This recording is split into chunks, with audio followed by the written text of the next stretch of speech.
to a brand new MMA Roasted podcast. It's me, Adam Hunter. I am here with Andrew Montanez. We're waiting for Stephen Quadros to move his car, and Renato Laranja got stopped by the cops on the way over here. So, interesting beginning to the show again. It's going to be a good show. Update from last week's show. Dean McDermott's dog, actually, both his dogs got attacked that day. Two of his dogs, they're okay. They made it. They had to go to the vet, but the dog survived from the coyote attack. So happy ending there. And Dean will be with us again next week. I'm sure he'll tell us all about it. I want to thank our sponsor, Blue Apron, the #1 fresh ingredient and recipe delivery service in the country. Their mission is to make incredible home cooking accessible to everyone, and they achieve this by supporting a more sustainable food system, setting the highest standards for ingredients, and building a community of home chefs. It's amazing. Me and my wife, we have Blue Apron Night, and it's healthy. They don't waste food. They've established partnerships with over 150 local farms, fisheries, and ranchers across the U.S., and as a result, their seafood is sourced sustainably under standards developed in partnership with the Monterey Bay Aquarium Seafood Watch. Their beef, chicken, and pork come from responsibly raised animals. Look, cooking together builds strong family bonds, and research shows that Blue Apron families cook nearly 3 times more often. Those spend a lot at restaurants. I'm sure you spend a lot at restaurants. I don't even use my kitchen, really. Really? Yeah. Well, now you should, because I'm telling you, Blue Apron, it's... Well, the hardest part is, getting all the ingredients and stuff. Yeah, right. Right. That's the hardest part, is getting all the ingredients, going to the supermarket. And nothing is worse than coming home and getting 9 out of 10 things, and then it happens all the time. Well, now Blue Apron, they made things affordable, flexible, easy, and guaranteed. Check out this week's menu and get your first 3 meals free with blueapron.com/MMA Roast. That's blueapron.com/MMA Roast. You'll love how good it feels, how good it tastes, and be able to create incredible home cooked meals with Blue Apron. It's a better way to cook. Also, I want to thank another sponsor we got, Speedweed. Listen, people, when you find yourself in need, trust in speedweed.com for overnight delivery service to over 1,088 cities across California. You can find everything from flour, edibles, concentrate, topicals, vapes, and more. Sign up and use code ROASTED for $10 off for orders more than $100 at speedweed.com. Yeah. My back has been killing me, and I've been using this CBD oil. This is great. Pain relief. I'm telling you, forget Advil, aspirin, all this other stuff. I roll this stuff on, and my back feels so much better. Really? My shoulders. Yeah. If all you guys who train, Cain Velasquez he was using cannabis oil, and if Cain Velasquez can use it, I'm you know what? I've been using cannabis oil on my back and my shoulder, and I feel so much better. And in 2017 with delivery services, to get your weed delivered to your house. It's great. That's because then the thing is, you go to a dispensary now, but I mean.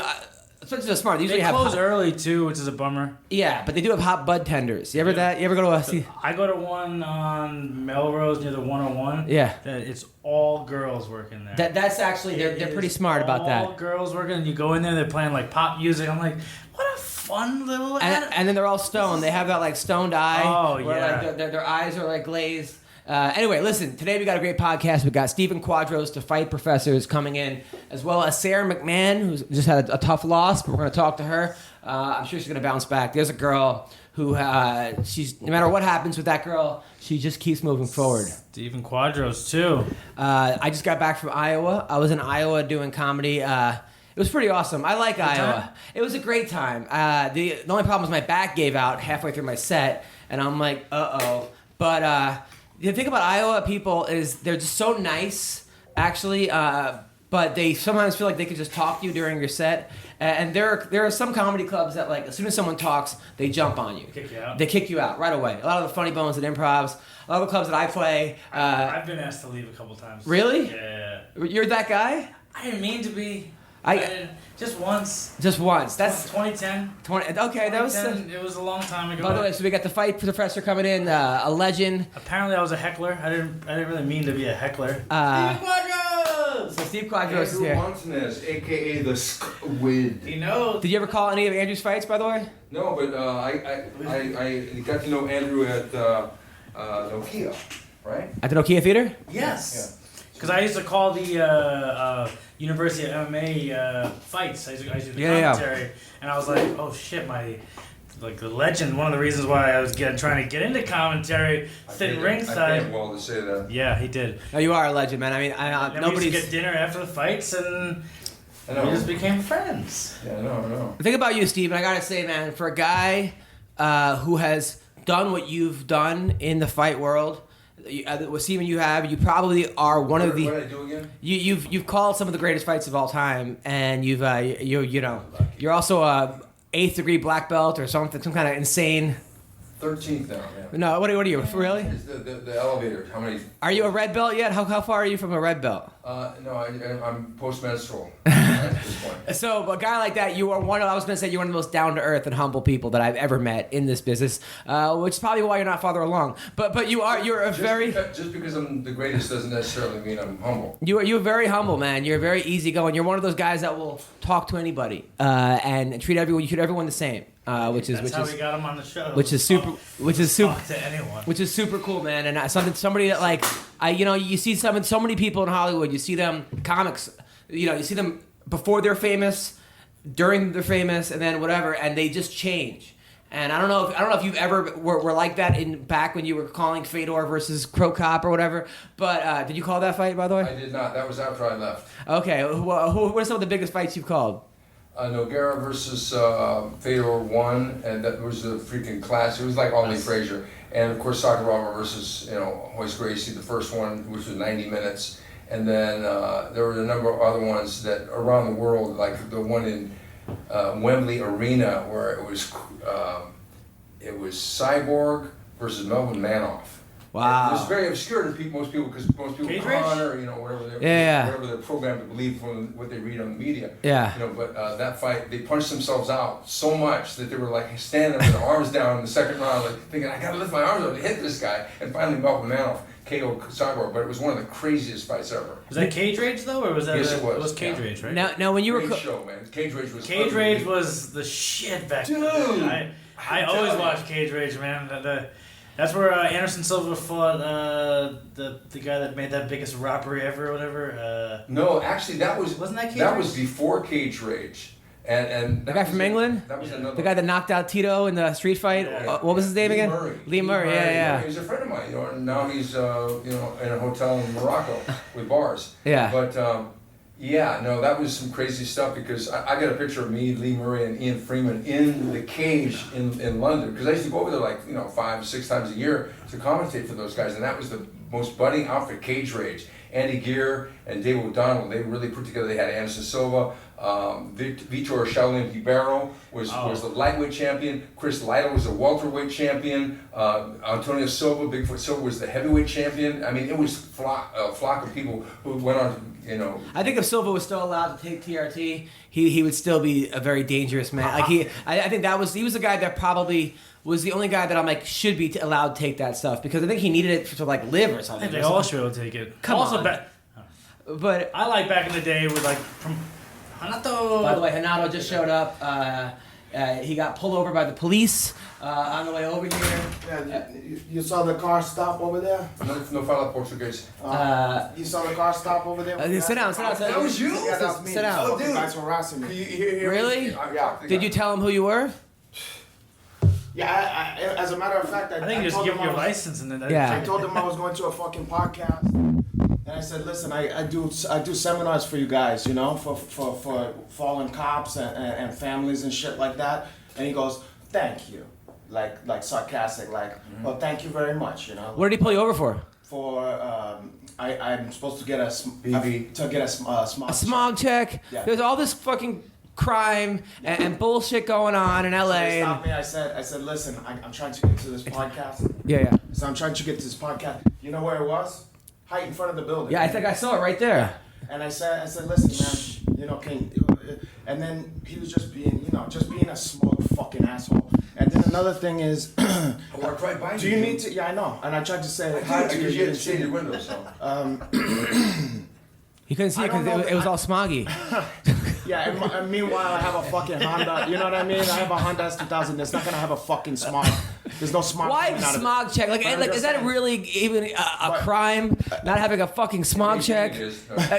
I mean, seriously. But I'm just saying the way that they treated it too was like, do they customarily? I always thought it was just one guy come to your window.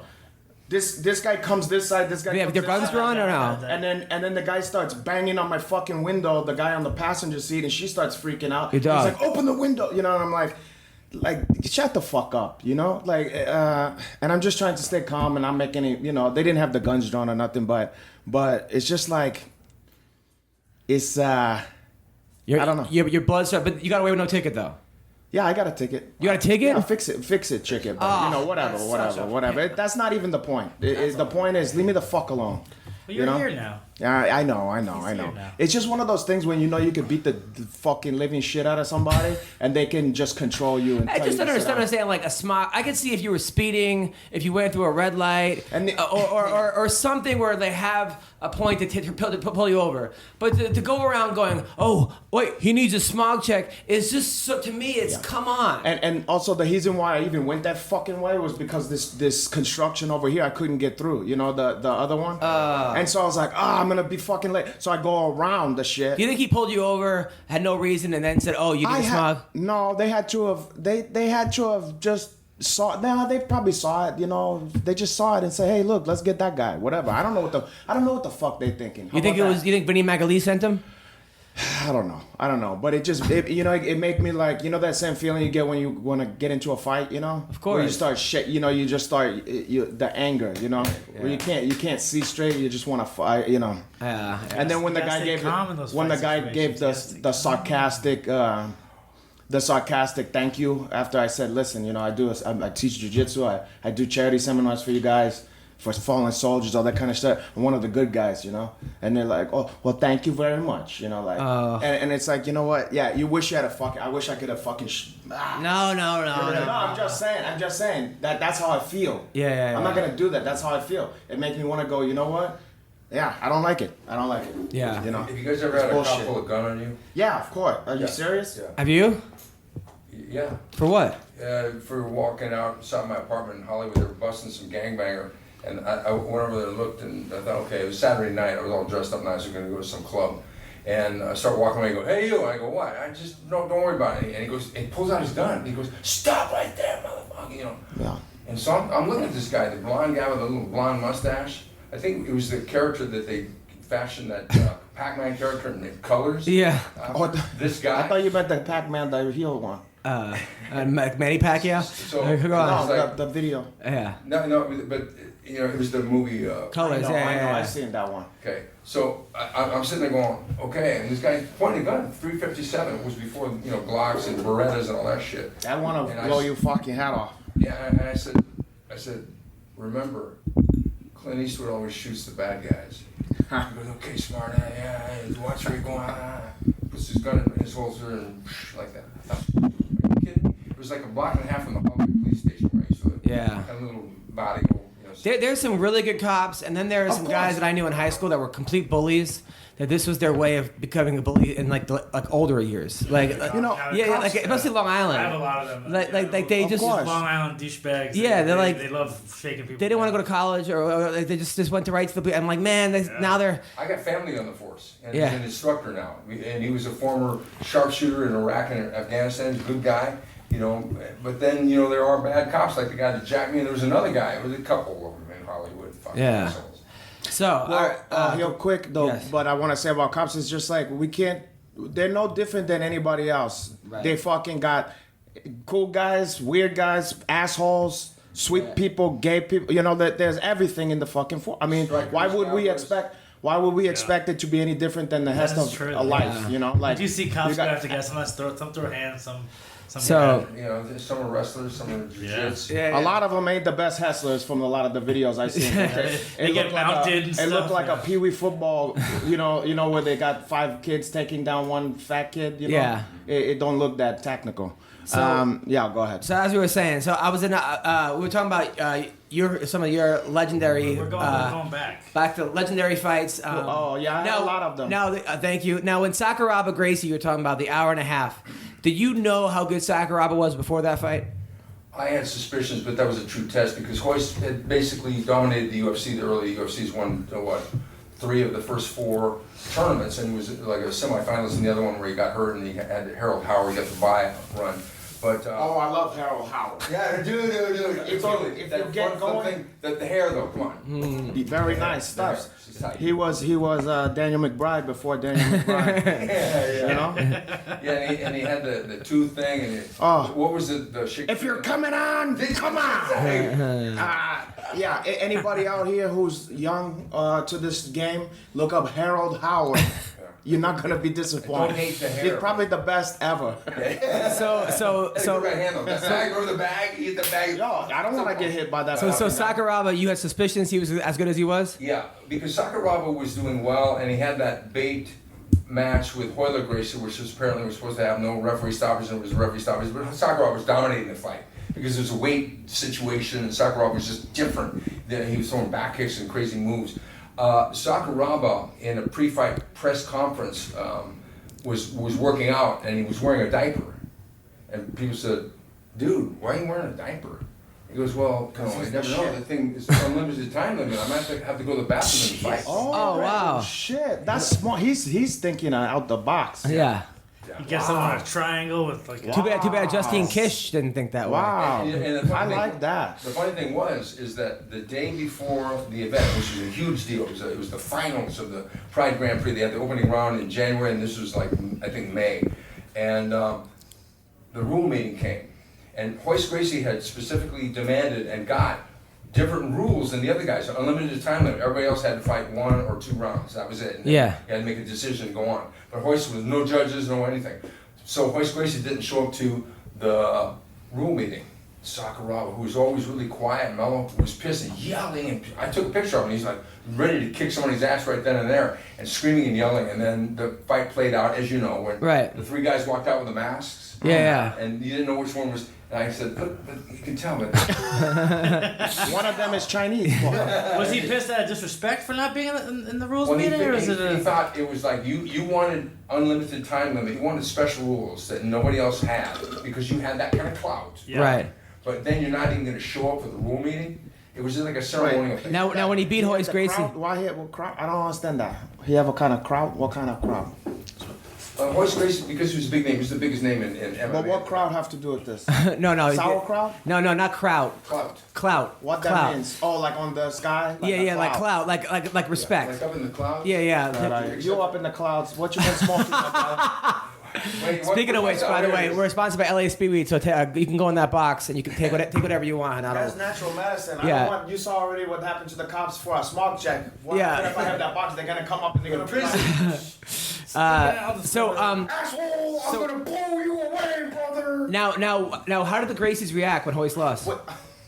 Well, that was one of those things. There was somebody was tweeting back and forth. What was the last time in modern era somebody threw in the towel? Yeah. They threw in the towel after 90 minutes because the low kicks were just brutal. Right. It was a thing where I wasn't around Horian or Elio to get the reaction, but I'm sure that because Hoist, when he went into the airplane, the legs swelled the up. pressure. The legs Yeah. swelled up. So when he got off, there's a wheelchair. Okay. Yeah, they tell you not to do that when, like, to fly after if you get some shit. Did, like did that. you tough to do. did you work that? These are all jacked up. 'Cause Yeah. Did you work the Henzo one when Henzo didn't tap? And his He arm? got this Yeah. Steven Seagal elbow thing. Yeah. Yeah. You called that one? Yeah, it was like nuts because it was one of those things where that was a real legit top contender guys. Henzo, who's a killer, Yeah. against Sakuraba, and everybody said, well, if there's a Gracie to beat Henzo right now, other than Hickson, this guy right here. And it was one of those things where he did that, back control, defense. And like I said, he did the Steven Seagal fake arm break, Now, were you yelling "Stop the fight" or I mean? He's not yelling that. Stop the fight. I mean, when you see the guy's arm get taken off. What were you Like, thinking? he take his- No, I've seen Teddy Atlas. You ever see Teddy Atlas? Oh, He's Teddy, like, yeah. Stop the fight! Yeah, he'll yell, "Stop the fight!" Teddy Atlas, the Well, boxer. Teddy Atlas is a different guy. He's from like East New York, I think. Yeah, I think he is. Yeah. That's a heel He went on a nice rant yesterday about Adelaide Bird too. Which But he- he Teddy Atlas is a heel chuff. Like that's the dude who, what's his name? Mike Tyson tried to get fresh with his like niece or something. He put a I think it was his sister. He put a jam into his yeah. But I'm saying like everybody. That was when everybody was afraid of Mike. Well, Tyson, his scar. He has a scar that goes like halfway down. That's like a heel New York I chuff think people guy. were more afraid of Teddy Atlas back then. Probably. You know, and now they're probably even more afraid because the monitor, he's up to the monitor, he's screaming at the monitor. So I mean, but like a guy's arm is hanging off. What were you saying, or what were you thinking? Screaming and what the hell? Everything you can't curse. You know. So we're going OMG and everything else. We're thought, what the, is that You can't real? even say, oh my God, you have to say OMG. No, I said that. You know, but we LOL. Did you work that one with Coleman that was obvious work? We did that. Okay. This is a How fact. dare you? I love Mark Coleman. How but dare he you? even kind of admits that he even He says, kind of admits? he sort of says like, you know what, I did some things that I probably shouldn't have, and they promised me another fight, and Are you I don't suggesting- even want to. Okay. In Pride, they did works. Did you you're work? suggesting that? Yeah, did that one? Yes, and here was the situation. Pride had already had 8 shows prior to them having us come in, Boss and I, to do the English language commentary. So we went into the studio to do the commentary, and we did such a good job, everybody thought we were live, right? So that was one of them, and Boss said, okay, this one. Yeah. This one. Little I go, fish. don't worry, I'll set this, Boss, don't worry, I'll take care of it, I'll take care of it. Hi everybody, it's Stephen Quadros, I'm the fight professor alongside El Waffle, Boss Root, and blah, blah, blah, blah. Set this one up for us, Boss. And he goes, no. And then they do the thing, we called it, and then I say, I think something to the effect, and I don't study the old work. I say, who would have thought that Mark Coleman would have tapped out to a heel hook from Takada, which we all knew that. Yeah. Everybody said, well, I think he's going to die to a heel hook on this one. Oh yeah. Yeah, but, you know, I wasn't in any rooms or any deals were cut. I just called the fight. Right. Because that's our But job. afterwards, was Our there job is like? not to be- we're not But the did you FBI. guys feel kind of dirty afterwards? Did you sort of like feel It like? ain't his fault. I know, but it's just sort sort of of- process. He's doing his job. you know? Yeah. Exactly. See, that was before he went on to beat Volchance and all these other killers. Yeah. So it obviously didn't slow his momentum. If anything, it built him up, you know, like a buildup of bodily functions that you need to expunge at some point. So, anyway, I just got back from Iowa. I was talking about Iowa to start the show. So Iowa, think about the crowds in Iowa. They're the nicest people, but they sometimes want to talk back to you. So I'm on stage, and the first thing I told a joke about, you know, some girls don't like giving head. I call those girls single, right? And then some lady goes, I don't like giving head, like right in front, with her husband. I go, I'm like, he must be thrilled, and he's like, tell me about it. So Just kill yourself. So like, I'm like, why do you not like giving head? She's like, I get TMJ. So Well, at least she's telling you the guy got a big dick. right? What? Too much. That's part of it, too. So yeah, so that was. TMJ. I mean, she goes, I go right to the fucking is what she basically said. So, which you know. She ain't got that oral fixation. But she's stupid. Like, she just don't have the high technique. She could learn to use mostly her hand and go rap like that. Yes. Like, she don't have to go like, ah. Like, she's probably biting on that fucking thing like a mad dog after a bomb. Hey, I got a question here. Yeah, your mic is So fine. last time I was here, clearly my mic was turned off, and I sound like I was you. By the way, we are sorry about that. That was my fault. I This didn't fucking adjust guy it. sounded like Biggie Small. You ever heard of Biggie Small interview? You know how I'm not suggesting this about you, but you know how like obese characters. He's no longer. He's You now know how Darth it goes Vader. Like this? They go like Yeah. like they sound like they're snoring when I they're wasn't awake. even close to this. You know, I know that's the funny thing. Yeah. I'm not blaming on I know. you, but and you know, like It was that my interview fault. It was where, my where fault, yeah. what's his name was like, Mama put a knife to Chico neck. You know how fucking Biggie Small? Yeah. He's breathing. Right. You know what I'm saying? Right. He said his Asian mama put a knife to his Okay, so Chico neck. so this But time. anyway, so I'm a little wary. Imagine my dismay when I come. First of all, I see that I have the only one that you can't fix in a certain direction. By the way, Yes, you can. By the way, people. By the way, people that want to watch this. By the way, you can watch the show on Pluto TV. How you did that? And you can get it on. You can get it on your iPhone. You can get it on your Android. You can get it on Roku. You can Apple get it on TV. Apple TV. Okay, Amazon Laranja Fire. TV. and it's all free. Okay, you This don't will have be on demand. This episode, we're gonna start putting the show on demand. So You demanded it, well, you can have you don't have to pay for it. Okay, so Fantastic. you can. And they don't have to pay me for it either.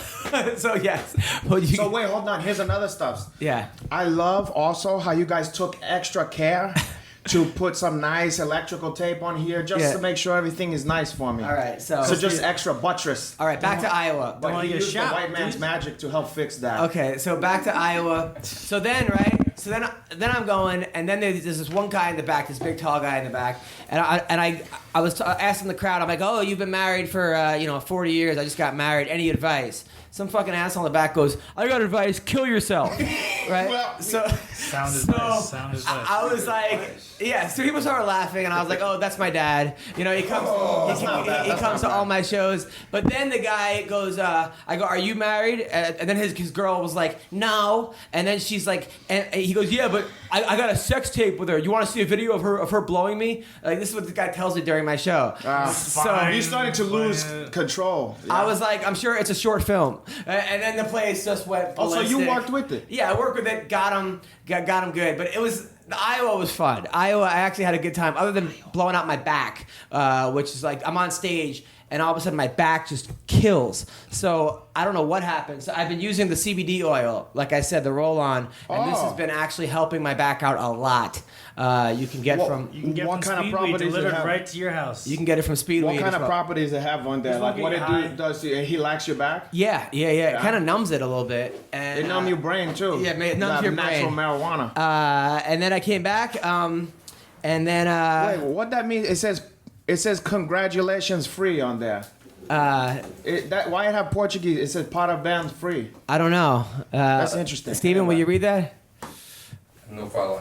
Cruelty free. Cruelty free. No HGM. Cruelty free. No HGM. Yeah, no- Certified organic ingredients. Active ingredients. Cannabis law level. Why is it? Not why- congratulations. why- It says cannibal oil, not congratulations. What? No, not that. The part of bands is congratulations Oh. in Portuguese. Why is cruelty free? There's no animals will hurt that. But let's talk about the fight that happened last week. Couple fights. First of all, let me. Here's my thoughts on the Triple G Canelo fight. I thought maybe Triple G, maybe Canelo. I gave him 3 rounds. If I was being nice, if I was looking to give him rounds, I would have given him 3 rounds. the later ones. Losing maybe round 11. That was one where I think he definitely won. I didn't see him winning at all. And, boxing is so stupid because they had 2 weeks in a row, or 2 out of 3 weeks, where they could have actually really stepped up their game. When you had the McGregor-Mayweather fight, right? Which I think they screwed it up by having 19 undercard fights. Yeah, that was crazy. That nobody fucking knows. They could have actually put good guys on there, like that heavyweight from Alabama, Deontay Wilder. You put him on there. You put the guy, that amazing guy from Russia who's like 901 as an amateur. You put it, whatever that guy's name. You know what I'm talking. If you would have stacked it, everybody. But instead, But those there's not enough money It has to do with go promoters. around. It has to do with. I know, but that's the problem. They can't work with each other because I thought the card was too much a piece of stacked the action. though. I thought it was. We was lucky that we even got the other shit. But they screwed it up by doing that, and then all of a sudden, and then they also made it so that you can't order it as well. Like they screwed up on the ordering. So then this week, all right, you got Canelo Triple G. Everyone's excited. It was pretty much obvious to everybody except for Adelaide Bird. I don't know why she's the ref. And now people are going, fuck boxing again. This fake. It's fixed. Yeah. MMA is better. What are your thoughts? Okay, so first of all, yes, that was bullshit, and you hide about that. Even if you gave Canelo, who I like, by the way, I'm not an anti-Canelo guy. I love that guy. Even if you gave him, that one where he buckled Triple G, you could have even gave him a 10. Even if you gave him Chen 8, even if you gave him Chen 8 on 2 of the fucking hounds, he still don't win the match, and it's still not a draw. So it's silly. But correct me if I'm wrong. Yeah, don't we have the same people in charge of the judging in MMA? It's just all come from the athletic commission. It's no? the Nevada State Athletic So Commission. Yep. it's not that boxing is crooked per se. But people don't know that though. No, I'm just saying. But I was thinking about this shit just today. Like all these years, ever since I'm a little kid, it's been like this. We've been complaining about the same shit. Yeah. It's like somebody need to step in. Who need to step in? Who would need to be able to control these fucking people? The government? I mean, what? Who needs to? But I heard that 30 Why enough is it 3 fucking judges? enough. Why can't it be more judges? That, but also, why is it okay?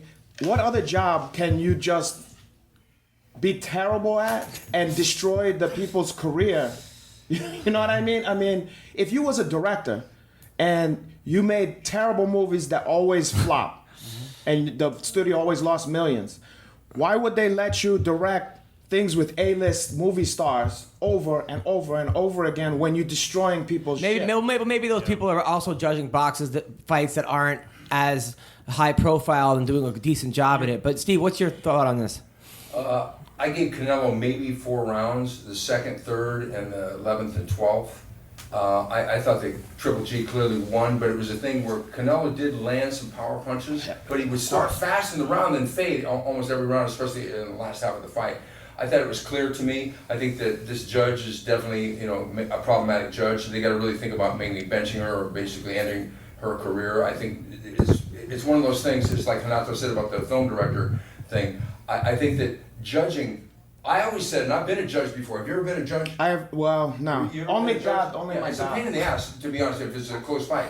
But the thing is, now they have punch stats. And so when they have punch stats, I'm thinking, why do they even need judges? Just go to the punch stats. Well, they need somebody to blame. The people, it's part of a process. They want the fans. Who can we complain to? Oh, the judge. But then a guy might throw 5,000 pity-patty punches and win fights. So it definitely is. But the punch stat accounts for power punches and just pity-pat punches. Yeah. They do. Yeah. So you should just go to the punch stats. Why even have judges? Yeah, power punches is key. Yeah, I mean it's so weird. But my dad told me that that the odds on the draw went from 30-1 to 15-1 that day.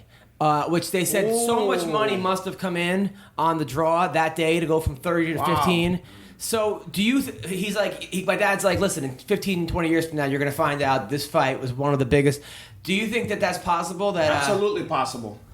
Sure. Likely, no. Possible, yes. Yeah, I think theoretically it's possible because they're looking for a fall person, and I say person because I wouldn't say fall guy because Adelaide is a woman. But it's one of those things where you have to say, but people are going to definitely move on. They're going to have a rematch, so there's not going to be enough heat because these guys don't hate each other, they're not in each other's face. They don't understand how to play the promotional game. That's one thing. Yeah, but Mexicans are going to order fights. Unfortunately, though, in MMA, it's going to be on Cinco de Mayo. A lot of people are learning how to play the promotional game, and they're doing these fake smack talk things. And I don't know what's worse, no smack talk or fake smack talk. You know what I mean? It's like, but Triple... What's the next line? But Triple G, I mean, the thing about Canelo, he could fight a paper bag and people are going to pay. And Triple G also has that Armenian. That's Kazakhstan. Let's get it straight. Armenian's isn't he kind of Armenian also? No, he's Kazakhstani. 100%. Speaking of Armenians, and so is Borach. Off the cup. So yesterday, Coach Edmond went on the MMA Hour and says that Ronda Rousey has a shot of beating Cyborg. Oh boy! Now, is he trying to get? Is he in her will or something? And he's trying to get cashed out. I think he just. You know what? I think he will take any opportunity to make money. That I don't know the man, but that's my hypothesis on there. But she'd make money fighting Gina Carano or somebody that she could actually beat. She has a shot to win. Everybody keeps on bringing up Gina Carano. Is she even interesting fight? I don't even hear her. No, but she's probably the only person in the top 5 right now that Ronda Rousey would beat. Or we could definitively say, someone who hasn't fought in 9 years or something like that. Yeah, I mean, I think that he knows. Okay, she probably got one big marquee fight left. You know what I mean? Like, but why a 145-pounder who's a fucking killer? I have no idea. Maybe he knows it won't happen, so he's saying it. Yeah, see, the power of talk.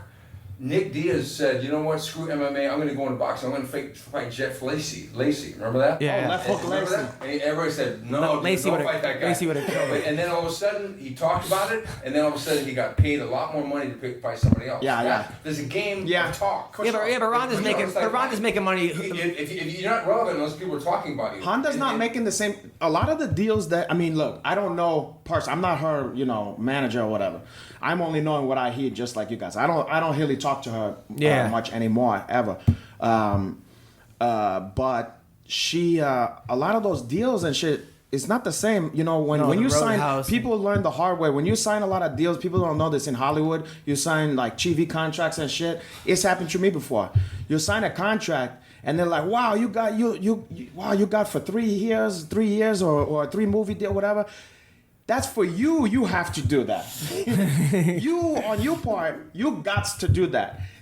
In the little fine print on there, they get to clip you whenever the fuck they want. So, and when you're new to the game, then you're not gonna turn that deal down. No, you're if right. you're a Honda Houser, you're not gonna go, well, I'm not taking you thing to play Superwoman because you could get hit of me if I don't win fights, whatever. So there's a lot of opportunities. I wasn't saying that she's making the money that she was making before Yeah. those years. I'm saying that if Ronda Rousey came back to the UFC, she would make a ton of money if she fought Cyborg or if she fought Lauren Murphy. I'm just saying Ronda Rousey has that name, that star power, where people would pay to see her. Personally, I think it would be a mistake. I think she should ride off into the sunset and do pro wrestling and do movies. That's what I would do if I was like you. totally. Yeah, but movies, I don't think people are. I mean, No, but WWE Yeah, exactly. would be that's Maybe the not number now, one. but maybe after people get over the smoking being cleared of the 2 knockout losses, she can still come in and there'll be, well, legitimately, I'm an Olympic medalist and, and I was the champion, I was down by 40. Because people are very forgiving over things. Roberto Duran, he quit in the middle of the That's fight. true. He got cast out forever, and then now everybody wants to have pictures with him. And people making movies about him and all that shit. Times change, man. Imagine Yeah. for a Latino fighter who was known to be a fucking dog. Macho. He was known to be a macho fucking dog of Killer, a man. man. And to actually give up to like a pretty boy black, What's crazy though is that I heard he gave up though because he was like, this guy's running from me. According to him, he said this guy doesn't want- have you watched that fight? Yes, of course. And But did according that to look him- like that to you? According to him, he was According to saying, him, he could say anything, but you see what you see with your Power fucking of eyes. talk. You see what you see with your Words eyes. come out, you know. God bless the president. Anyway. Oh God, don't bring Sorry. please. Okay, Don't make my day. I have enough of that guy. I heard some of the craziest Duran stories. I heard one story where he knocked out a horse. And then I heard someone raped his sister. So he took the guy, took him to the top of a building, threw him off, went down, brought him back up, and threw him off again. I'm not surprised. I'm not surprised. But then you think about that and like he gave up against fucking Leonard. Yeah. I mean, there's a great 30 for 30 about that. Yeah, I know that where Sugar Ray goes down to Panama and finds him. Okay, but Duran, before then, he was given tax-exempt status in Panama because he was a legend. He beat Sugar Ray. He beat the Olympic gold medalist. He was the top guy in the macho. Everybody wanted to beat him. And then, when that happened, they had death threats after he quit against Sugar Ray, and his life went down. Yeah. And he survived and built his way back up and beat Davey Moore, fought Marvin Hagler, almost beat Marvin Hagler. So the point. That's point when is, the fights was. I know. See, the point is, with Ronda, her fighting career may be over, but people will forgive her over time because the accomplishments. Once you look at the knockout of Beth Carrera and beating Misha Tate a couple times, these are dominant wins for her, and she's moving in movies. Roadhouse probably not going to happen though. Dancing with the Stars. She should go on Dancing with the Stars. I think she'd probably do well on Yeah, that. shit like that. There's opportunities out there for her She to could make get on money that and for to sure. recreate. Yeah. But I don't know that. Look, I'm going in a couple weeks actually. Dancing with the Stars. Really? Yeah. You're with One who? of my best friend produces the show. Oh, nice. I go every season. Nice. I go to one episode every season. It's actually very fun. I'm sure Last it time is. when Dana White and Chael Sonnen were there for the Paige Van Zandt one. Yeah, it was cute. By the way, Paige is fighting Jessica Ai. Good fight coming up. that should be fun. That's a good one. I think Ai's going to win, though. competitive. That's very competitive. I think Yeah. that's a good one because it's not too much for Van Zandt. For both of them, Well, too. Ai's going down, Paige's going up. They're fighting at 125. I think they're in the same echelon. Yeah, that's what I'm saying. It's yeah. a good test for like if Paige Van Zandt could get past I, it's kind of like that's an evolution for her, And then it's a test. It's a big test. Let's talk about some of the fights that happened over the weekend, MMA fights. Luke Rockhold, I was wrong. I thought, like I said, he was going to steamroll over David Branch, which he did in the second round. Did you get worried? How 100 about when he just started 100%. I was like, against the kid? I don't know anything about fighting. You know what it because- looked like? It reminded me of that Phil Baroni when he had that dude Against Dave Meney. Dave Meney, yeah. I thought it was gonna turn it. I thought I'm the best ever. I'm the man. I'm the fucking best. Yeah. I'm the best. I'm the fucking best ever. Hey, listen, when Frank Vincent died, first guy I texted was Phil. Yeah. Because Phil used the Shine Box line a bunch of times. Of course. So I said, Frank Vincent, R.I.P. And he didn't get back to me. I went, And then after the Triple D thing, he calls me. Yeah. Yeah. What do you think of the fight? Whatever. No, so that beginning, I was like, whoa. I thought maybe, my first thought was Rockhold overlooked this guy. He didn't take him seriously. But in the second round, that's when you saw the class, where Rockhold's a little bit of a higher class than Dave Branch. You know what, But- Branch? I saw Branch talking about it. What's that? And about the fight. Yeah. And he said he said hats off to him. He said that boy could fight, blah blah blah. And he said, he said I did not take him lightly. But he said one thing though is the whole time we never anticipated him going for a takedown. So we didn't even, because they thought that he thought he was gonna knock him out, Right. So they thought like, there's no way. Yeah, but I mean, I'm just saying. At the same time, Yeah. I understand what you're saying, but at that level though. No, true. But, I mean, how do you not suspect it? I mean, how do you not train? Shouldn't you know how to defend a takedown Look what he did anyway? to Chris Weidman. Look what he did to Chris. No, exactly. I'm just telling you. I know what he said, right? Yeah. And it's interesting because, but he got fucked up at the end. Yeah. It But I'll was tell weird you though. what. It was now. What would you have done Wow. if you were? Now he tapped the strikes, which I guess he's the last person to tap the strikes. And some people are like, "What a pussy!" I'm I like, would never. okay. First of all, you try having fucking Luke Rockhold on top of you, punching you in the face. And not just in the face. You gotta remember, he wasn't in the face. He can't see nothing. Yeah, and he can't move. And it was 2 minutes Yeah. left of the round. Like anybody that goes in there, anybody is not a pussy. And If David Branch, and look, I just encourage anybody who think David Branch is a pussy.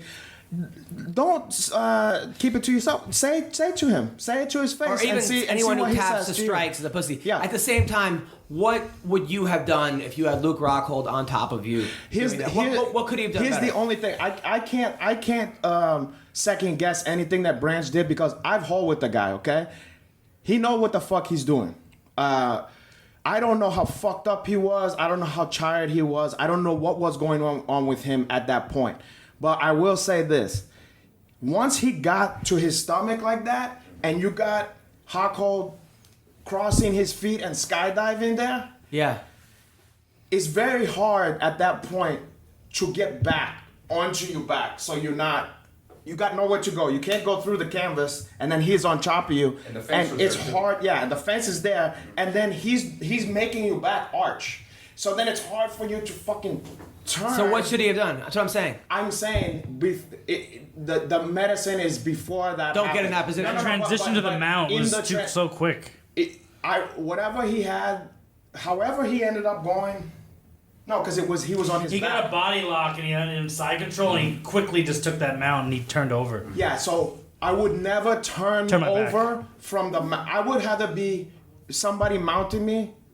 I could survive. I'd in a rather mount- see in them a and mount. not be able to see them. Yeah, I would rather be in a mount than have somebody on my back while I'm flat on my stomach. Blindsiding. 100%. Yeah, you can't Hip see. escape. Yeah.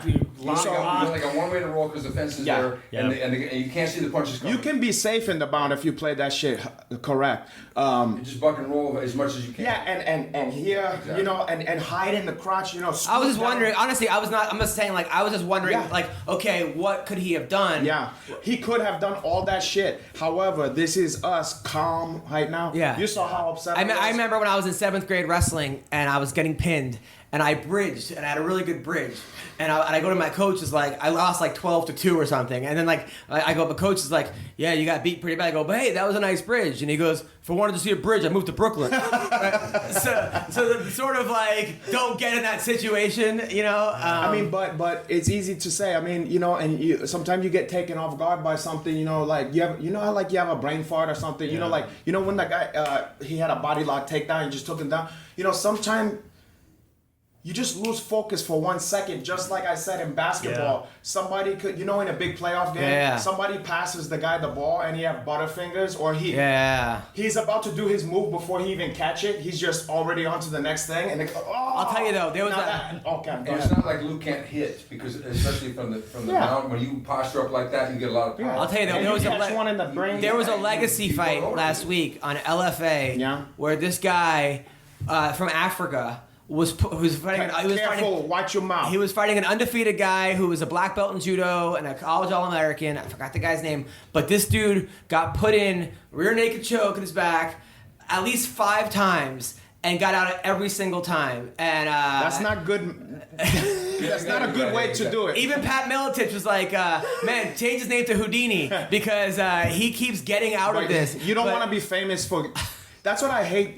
People tell me sometimes my students or whatever, like I catch the guy like in a triangle or something like that, and then I see though that everybody else in the class, like the lower belts and shit, he get in the triangle and they can't finish him there. So he go, well, you're the only person that can get me. And I go, don't. That's not good practice. Being like, I'll let people put me in a triangle because I hardly ever get tapped there. It's like, no, don't get in the fucking triangle. Why are you doing? You're not Brer Habit, you know? Yeah, like, no, I'm fine in the triangle here. Yeah. This is not Uncle Hemus. You're fighting from a disadvantage and trying to get. You're fighting from a disadvantage. No. I am. No, I'm it's kidding. hard I'm to kidding. call her now. What happened? You guys having a? Oh, no, we're calling Sara McMann right now. We're gonna have her on FaceTime. She had a rough life. It's a shame what happened to her not being able to have a relationship with me. We're gonna talk about that actually. Hey, let me just set it up like that where it's, I'm sorry that, and then it turned out being about our relationship. 1,000% we're gonna do that. But before we call her, I actually want to talk about fantasy football. Fantasy football is back, people, which means FanDuel is back, which is fantasy football for everyday fans. New contests starting every week. No busted seasons. Something for everybody. Lots of contests to choose from. Starting at just $1. Just pick a contest, choose your team, and watch your score real time. I play fantasy football on FanDuel. It is so much fun, and I win money every week. So let me get a taste of that one. Yeah, I'm telling you, FanDuel. I want some of you first. You want some of my money? No problem. I just want your money. And not just me. Over 2.5 million players have won a cash prize playing fantasy football on FanDuel. Sign up today. Go to FanDuel.com. Click the Join Now button and use my code MMA Roasted. New users get free entry into the NFL Sunday Million with over $1 million in cash prizes when you make your first deposit on FanDuel. Just visit FanDuel.com and sign up with MMA Roasted. That's FanDuel.com. Promo code MMA Roasted. Void where prohibited. I'm telling you, fantasy football makes football so much more fun, and you can win some money. Other fights this week. Hector Lombard. Man, that was rough. I'm a huge Hector Lombard fan. He's been on the show a billion times. Happy for Anthony Smith. And he's a tough guy. He's also a guy. For some reason, I like that kid. I always hoot for that kid. Even when he was in the other, what was he in Strike Force? Somehow I just something about the kid I like. I don't know. He's got a chip on his shoulder. He's not the best I've ever seen in my life, but I will always watch one of his fight. He's really comfortable with himself, but I wish he would grow a mullet. Yeah, he deserves something like that. I think he should, because the shaved head thing, you're like everybody else. Get a mullet, man. You know what? I'm trying to figure out with him, because I'm usually not hung about this, but I have been hung in the past. He ever looked to me like either one of his parents is either black or half black. You know I think he is. Like Jason Kidd. He does have that. You're right. Or like Blake Griffin. Yeah. But you know who I thought that for the longest time? Even I used to tell people. Robbie Lawler.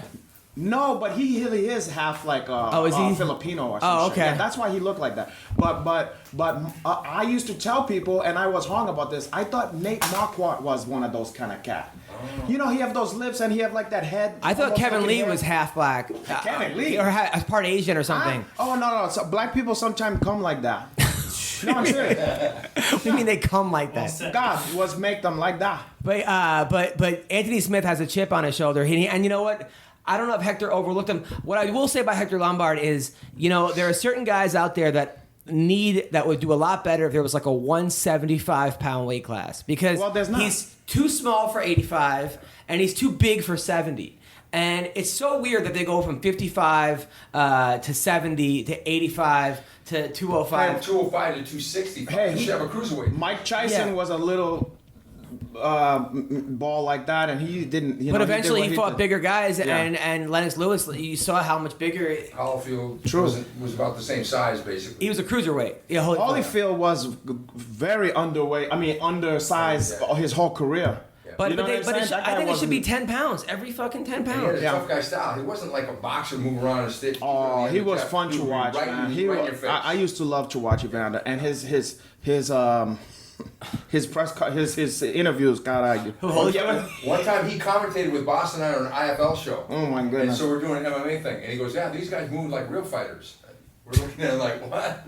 Dude, We said that during the broadcast. You ever seen the Mad TV that guy Ari Spears used to do it? Oh yeah. And they had him talking all You see fucked Aries up. get beat up recently during the Corey Holcomb podcast? No, he got beat up. Yeah, he was talking. He came on drunk and was talking shit to and Aries Spears has a reputation for comedy of being. I've heard he's been a belligerent. He's a belligerent. And the guy just started punching him in the face, and Aries just covered up like this during the podcast, and they kept the cameras rolling. Wow, I gotta look that up. We gotta play that for the fans later. I knew somebody at Fox who said he was like on Mad TV, he was a fucking nightmare.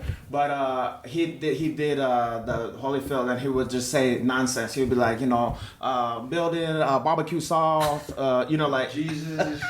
barbecue sauce. I remember hearing Holyfield in an interview, like he lost $100 million, right? And he said, "Look, no one teaches you how not to lose $100 million." I'm like, you shouldn't have to be taught that. Like here's the deal: you get swept up. I mean, you've seen it a million times. They get swept up. 6 wives. Appropriate the human race, though. Yeah. Yeah. It's that, and then, with the fucking everybody. Look, tell me about the fortunes I've lost because of children's support. One of the funniest interviews was after when Tyson bit Holyfield, right?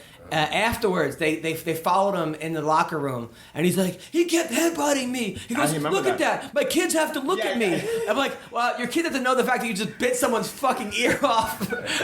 That's what you're upset about your kids, the gash from the headbutt. He was just out of his fucking mind. I remember that like it was yesterday. I had people at my house. And he doesn't get banned for life. Yeah. Bring him right back. Because he was him, Yeah, because he made money for the commission. Yeah. Well, worse than that was Margarito, though. Margarito padded his fucking gloves and didn't get banned. Panama Lewis. Yeah. Was that Panama Lewis? No. That was his rap. No, but his raps. He's saying who he's talking about was the guy's coach, manager. Yeah. Took the hair out of the glove. But he got banned for life. Not just that.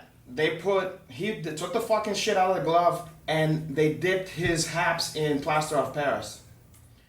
His boxer killed the guy. Yeah. His boxer killed the fucking guy in the ring because of that. Yeah. Okay? And the boxer to this day, I saw a documentary about that. The boxer to this day said he didn't know. Yeah. Bullshit. The same guy, Panama, whatever the fuck his Panama name, Lewis. he looked like he would be in like Earth, Wind and Fire, or like, he looked like Reggae band. Yeah. not a reggae band, like he looked like Ashford and Simpson, Right. he would have a captain hat and like play the bass or some Milli shit. Vanilli, yeah. Well, a little different but same. But he was the guy. If you remember when who was that guy that they Aaron Pryor? The final, the special mix. But who he fought? Alexis Arguello. Yeah. Watch that The fight. first fight. Yeah. Aaron Pryor was a bad boy too. Super bad. I mean, he'll fucking. What was he from There's Chicago a or clip something? of him sparring Tommy Hearns. You got to find Aaron Pryor versus Tommy Hearns online. Dude, Who wins? The Hawk. They used to call it the Hawk. The Hawk was going at it like Pac-Man. Woo. It's great. Aaron Pryor was a bad boy. Yeah. But anyway, it's one of those dog out like early 1981 or something. Those kind of early fights, and they going after each other, boom, boom, boom. In the later rounds, Aaron Pryor is starting to get tired. Yeah. Okay, and it looks like boy, he's fading here, and Alexis is still in the shit. You can hear it clearly. Panama Lewis says, "Give me the bottle." No, not that one. The one I Yeah, did. the one I mixed. And then they give him one that has like a black taper on it. Yeah. And then he takes that one, boom, he comes out. What do you think was in that, though? Hold on, I know what was in it. So, but for years they didn't, but then the documentary. So, then he had all this fucking energy and he, started whipping his fucking ass. And it was controversial because they said, what the fuck was it? What was your, don't worry about what I'm saying. Go on. You could do two things. No, what was in it? Well, go. So he have the bottle, and everybody was like, "What the fuck is in it?" Nobody knew for years. Then the documentary I saw about Legendary killing Nights. the guy. This guy says one of his other fighters said he used to give us some kind of asthma medication that blows your lungs open. Wow. When asthma, if you was having an attack. And it allow you to artificially get more oxygen. Wow. And he said he regularly would do that. They did it a million times, but this was one of those famous markets. He should have patented it. He'd make a fucking fortune if he would have sold it. That sounds. It's illegal. It's Yeah. illegal substance like your marijuana oil. You're gonna put it, hub it on you, and do your podcast. I'm gonna talk to the commission. You're doing you announcing. You know, they said this guy sucks. And then you put that and you go, listen, everybody, this fucking fight.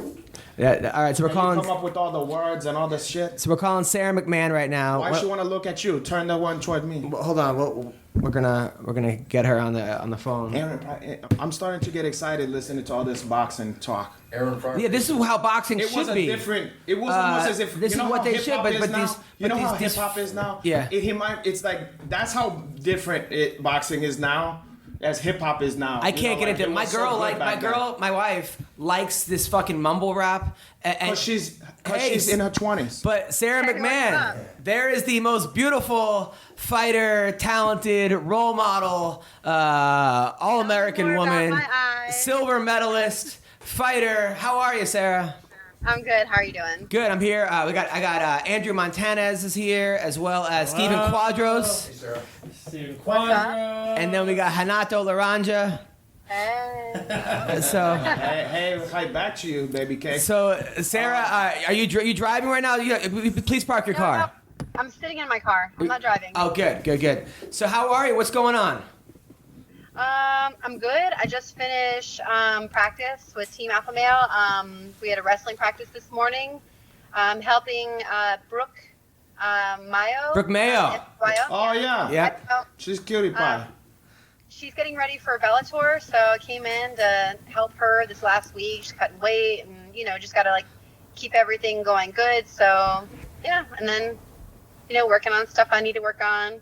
Nice. Now, how is the difference between you were in New Jersey, I think, training, and now being a Team Alpha? South Carolina, New Jersey, who cares? South Carolina, yeah. So, one of the differences, there's a lot more higher level partners. I think in most gyms, there is some higher level partners, but here it's the majority of the people are they specialize and they're very good, and you have people come in from out of state or out of the country, but for the majority of people, over 3/4, they are top of their promotions. They've been doing this for over 15 years, and they're dangerous in one or two of the areas of MMA, and some of them are just Cody Garbrandt is just all around dangerous. Aren't they low level because they're 5'2"? Yes, they have Napoleon syndrome. They will kill you. That's true. I don't think you want to talk shit about this gym because they got a little army over here. Okay? They seem to enjoy me fucking with them. Thank God. Now, are you training with Cody and those guys? Or are you training with the girls? Who are you training with? So, since I've been here, Uriah's worked with me a lot. Cody's worked with me a lot of practices, especially because we're just really good drill partners, So we both a good wrestling base. Cynthia's worked with me, and she's even come in just to work specifically with stuff to help me out. Everybody here is awesome. So Brooke has worked with me, another amateur girl, Tiffany. The girls and the guys, all of them are great about working with people. Is your daughter with you? Not right now. She's in school. Now, okay. Now, is she going to move out there with you? She's already out here, moved with me. I would never move away from her because I just would sink into a depression. Right. So, yeah. No, I had her set up with school, so she's in school for the next few hours. How does she is she the new girl in Sacramento? Yeah, but you know what? She comes in, she's so comfortable with mat rooms that she just comes in and she does a ton of contortion and gymnastic stuff that literally almost every day she's there, she's on Uriah Faber's story because she's had her feet over her head or just doing something that's insanely flexible and stuff. And so they're all that's what happens when you have Olympian genes, I'm going to have you doing some contortion. Now, let's talk about the elephant in the room, Hanato's penis. Let's talk about your last fight.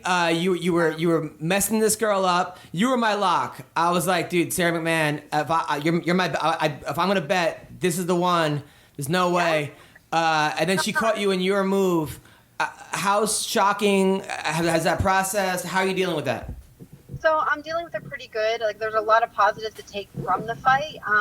Obviously, I'm super disappointed in the outcome, but my I knew that my endurance was going to be a problem in the fight because I'd had some just different injuries leading up to it, and I just wasn't able to like push that part of it. And then so it wasn't really surprising to me that I got really tired in the fight, but I expected it to happen a little later in the fight.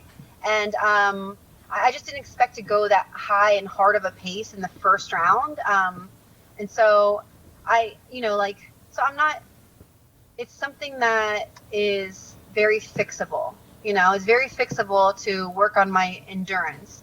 And that's what ultimately failed me. It's when you fatigue to a certain point, I don't care who you are, all technique really goes out the window. You're just a different fighter. And so that's something that I can adjust, and like, so not taking anything away from Ketlin, but I feel comfortable that like, it really sucks more because I feel like I was the much better fighter.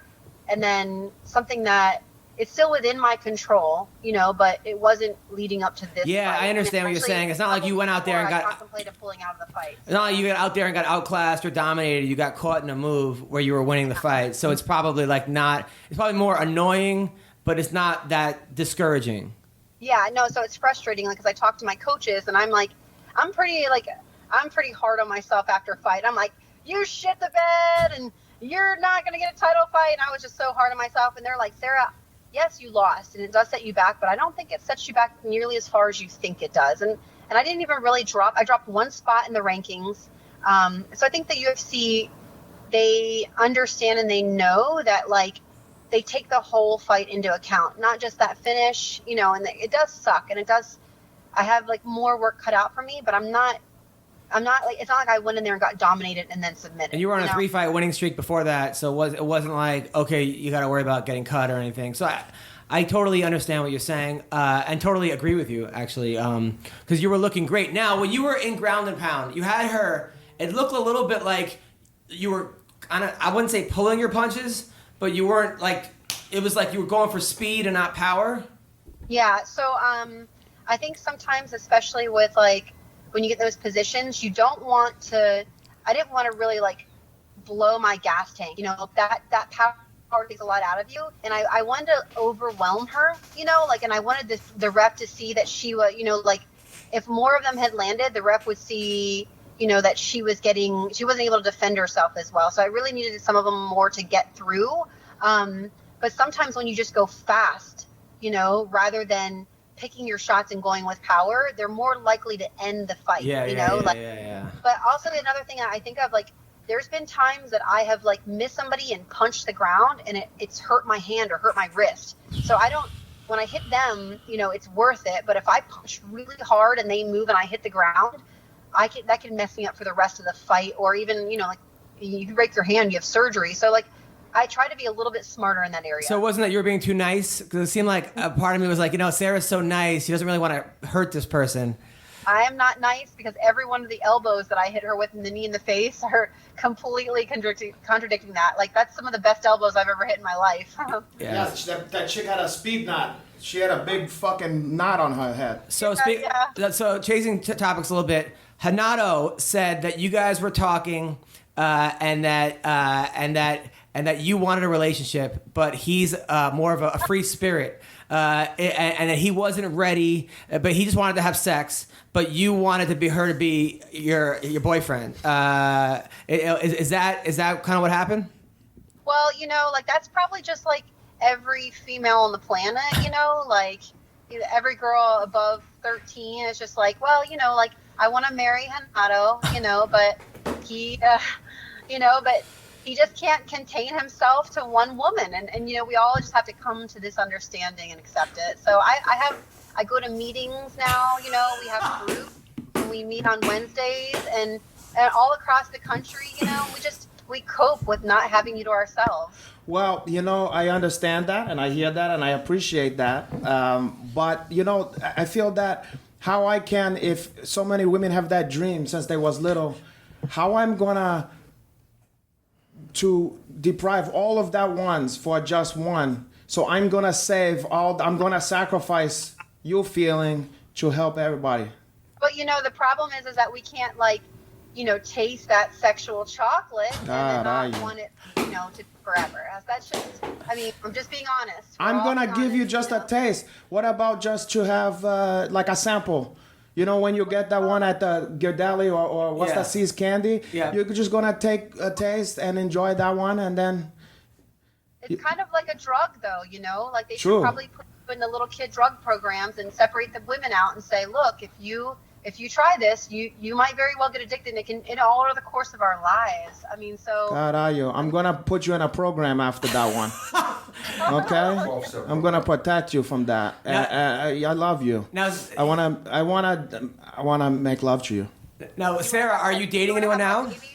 I want you to have my babies, but then it's gonna be you babies. I'm gonna give the gift of giving that ones to you, and I don't want nothing in return. I just give it that one. Listen, my genetics, Yeah. you would be trying to keep those babies. God, There's no way. I'm gonna use them to win fights for me. Human cockfightings. But I love you. You're in love. I've never seen you like this before, Renato. I've always had a stuff for you, and Now, is it her face, her butt, it's everything about her. She exudes something in especially in heel life, that don't even come. I can't even. You don't know when you see her fighting, all that kind of stuff. When you see in heel life, she exudes something that's very intoxicating. Now, Sarah, I know a lot of these guys over at Team Alpha Male, Touchy Feely, Cody Hey, No Love. Don't touchy feely any of that, guys. They seem to have their way with some of the girls. That these are young guys, and you're like the hot cougar coming in. Have they tried anything with you or? No, I think that. So, the way I carry myself in practice rooms, it very much just everybody treats me very respectfully. Because you're bigger than those guys. That just automatically happens. But they also know I have a very serious boyfriend. Ooh. What? Wait, excuse me. Wait, who's this? So The homeless guy that I saw you with? It's a guy I've known for a long time. Yep. And he's actually this coming week he's moving out to California. What? So. Is he black? What was he a fighter? He's a jiu-jitsu guy. Jiu-jitsu guy. That's a low blow. Super fight That's a waiting to fucking low happen. blow. Is it Sara McMann. Marcelo Garcia? Oh my God, no! But when I first met him, I told Zach Bukowski, I was like, do you think his wife would be offended if I proposed to him? And Zach's like, I saw him first. And I was like, you bitch. And Zach saw him first. So wait, now this guy, is it Dylan Dennis? No. Okay. Who She is likes it? younger men. It's probably a younger His man. name is Chad Bingham. He's an Alliance guy from where I trained at in Greenville. Chad Bingham. Wait, in where? Oh, in Greenville? Yeah. His name is Chad Bingham. Carolina guy. And what belt is he? Black belt. He's a black belt. Oh, yeah. Under who? Under Hapa Rosendo dos Santos. He's the same guy that I worked with whenever I was there. Yeah, Dos Sanch. That guy's probably make natural moonshine for you and have your head spinning and then make you to be. Now, his- Renato, do you think you could beat her boyfriend? Of course, and you have Stockton syndrome or whatever. Stockton syndrome? Stockton? Listen, Yeah, where they go to the 209. Listen, no, you can't get mad. If we can't have you to ourselves, all of us women have to accept a consolation prize, So, I don't accept that. You just have to accept that No, we find the best guy for 10. You're supposed to starve until you're so hungry that you just take whatever deal I'm giving you. Listen, I'm only human. I have needs. I know you have needs. I wanna. Why? But you I'm had telling a you. shot. You weren't ready. She was ready to settle down with I'm you. telling you, Renato. don't trust this guy. He's have your head all fucked up, and he put you to Stockholm. What is it? Stockton syndrome. Stockton syndrome, yeah. Where the Diaz, it's like where the Diaz really take you and they smoke weed with you, and then you think Yes. you're gonna Yes. hang out with them instead of Uncle Hinach. Yeah. Listen, tell the guys at Alfalfa Male that anytime they wanna, to have a seminar up there, because I've talked to Chachi Feely about that, and he's I was an idol of his, and also yeah. Touchy Feely is a perfect name that you could have actually had.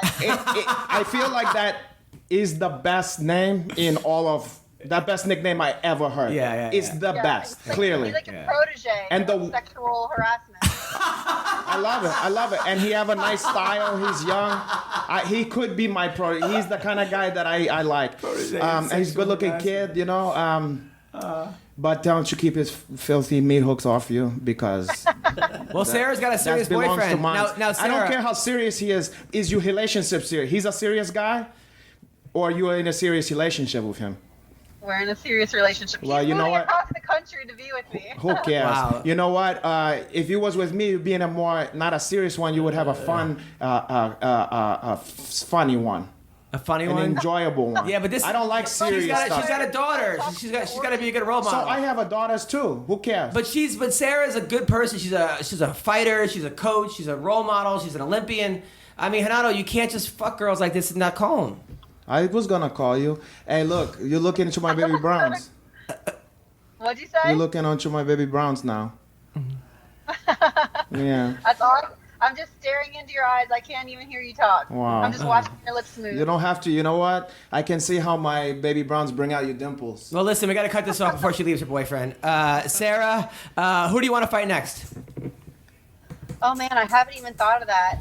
You so better I start. want a top 5 girl just to put me right back in the mix. You know, Ooh. like that would be the best case scenario. And I have to look at the rankings because you know, like everything shifts around. Well, uh, So, say somebody. But you got to call someone out. girls ranked above me, I'm absolutely down to fight.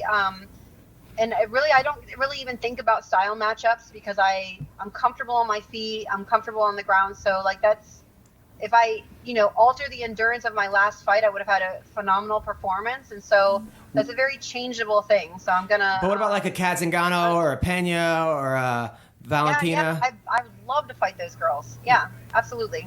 Cool. Well, you gotta come out with some bad blood or something, because they're not gonna put on the poster, hey, look, I'm gonna fight that girl because I got some cardio and it's okay and I could change it, but whatever. Yeah, but I don't have bad blood, and I'm not gonna like fake that, But Let I me think to that, do the like, talking with for you. Kat or Kenya, they're great selections because it would be a very intense, explosive fight. Like both of those girls are, like they bring the fight, and that would be, I would love that. Well, I heard they was talking shit about you. Are you in LA anytime soon? Los Angeles? I don't know. I don't have anything scheduled out just because it's a lot harder to travel when my daughter's in school. But Yeah. I'll be in San Jose this weekend for Nice. the Bellator fights. You're gonna move to West Hollywood and we're gonna send her to boarding school and we're gonna hang out. Well, listen, Sarah. Hang out, bide my time with your other 80 hoes. What? I don't have an 80. That's 8, not 80. You're putting a 0 on there and you're making me feel like a pig. I'm talking worldwide. Listen, Sarah, it was a pleasure to have you. You look beautiful. You're a great fighter. I'm so lucky to have a person like you in my life. So thanks for being on the podcast. Thank you so much. Thanks, Sarah. Take care. Take care. All right, that was Sara McMann. Renato, Take care. Good luck. Bye. Renato, I've never heard Ciao. you tell a girl I love you before. Well, I'm only human. What a breath of fresh poontang she is. I love her. I feel like No, we have a connection. Me and her have a connection. We've had some deep conversation. Not since she have a dude or whatever. Look, I don't want to step on the guy's toes. Yeah. Did it come off like I was no, maybe, not at all. It didn't seem like you wanted her at all. No. Maybe a little bit, but no. But this is before she had nobody. We did talk a little bit. We did talk a little bit. Have you ever had a girl that strong? Slept with a girl that? Have you ever slept with a girl that as strong as Sarah? Like her vagina does like kegels on you? I went with a bodybuilder once, and That she I- was probably outweighed me by a couple, Was it- 10, 20 pounds. Bang. And it was. Was it China? No. Caucasian. All right, go ahead. You're learning, my brother. You're learning. Go ahead. It was like That's just the one punch. No. I love it. Go on. So you had a bodybuilder. Yeah, and she was actually more kinky than I was, which was a lot of fun. Did she lift you during sex? Like, No. no. She couldn't. he said that like he was very surprised. Like she was more kinky than I was. With fucking. I Wait, how just imagine him burning candles over. Wait, how kinky are you? What do you do? People don't realize the power of jujitsu, just the basics. Yeah. I'd say, okay, mount me. And she'd mount me. I said, okay. I'd say, do you want to tap? she said, no, I'm out of here. I said, and then I hooked the ankle, I hooked the arm, I turn on the side, you want to tap? I get him out, I said, I want to tap, and just, so jiu-jitsu is very good foreplay. I learned that. Yeah. I'm not a master like you. Especially when you could choke her out. No, kidding. Very, very handy because differential. It didn't matter. It is very handy in those situations. You know, yeah. I mean, come on. It's My like, girlfriend's you a know white what? belt, so it's very easy. It's very fun. You know what's funny is Yeah, it's fun. some of that sweeps and shit actually can facilitate changing positions. Oh, and stuff. totally. You know what I mean? It's funny Exactly. because where a normal guy would have to just pull out and make some Yeah. clunky transition, almost like a DJ. You know, like we can mix haircuts. These guys is going kaboom, No. down the air. I was banging my wife and I put her in a go-go platter. That's a good analogy. Yeah. I put my wife in a go-go platter during sex. the God, other did you night. make us to suck your toe? Yeah, it was. I know what did that. With the foot. Yeah, I'm gonna put like that. I'm gonna grab her on from that, and I'm gonna put this little piggy horse beef in here. Where are you? She's reaching for alcohol. Yeah, and then she's gonna gag like that. Yeah. Nice. That's hot. You go, oh no. So you know who I was actually back to the fights. You know who I was really happy for, who scared the shit out of me once again. Uriah Hall. Man, that fight could have been stopped in the first. I mean, Absolutely. if they would have stopped it, it wouldn't have been because he would have been like, you know, they stop a fight and the guy's still kind of loopy. You're like, first you're like, early stoppage, and then you see him, you're like, okay, that was a good stoppage. I feel like that would have happened, but Uriah Hall, Hats off to that guy, man. man, but Tough that's as the hell. thing. That's why he's probably the most frustrating fighter to Because coach. the potential of that guy You see- is through the You probably see him in unlimited. practice, and Yeah. you're like, I have a world beater in my gym. And you never know. He still might end up being that fucking guy. He might not have found. He's still relatively young, no? But he's a guy record 13-8. It could have easily been Is his head that? something. It's like, 13 and 8. it's something to that extent. Are you?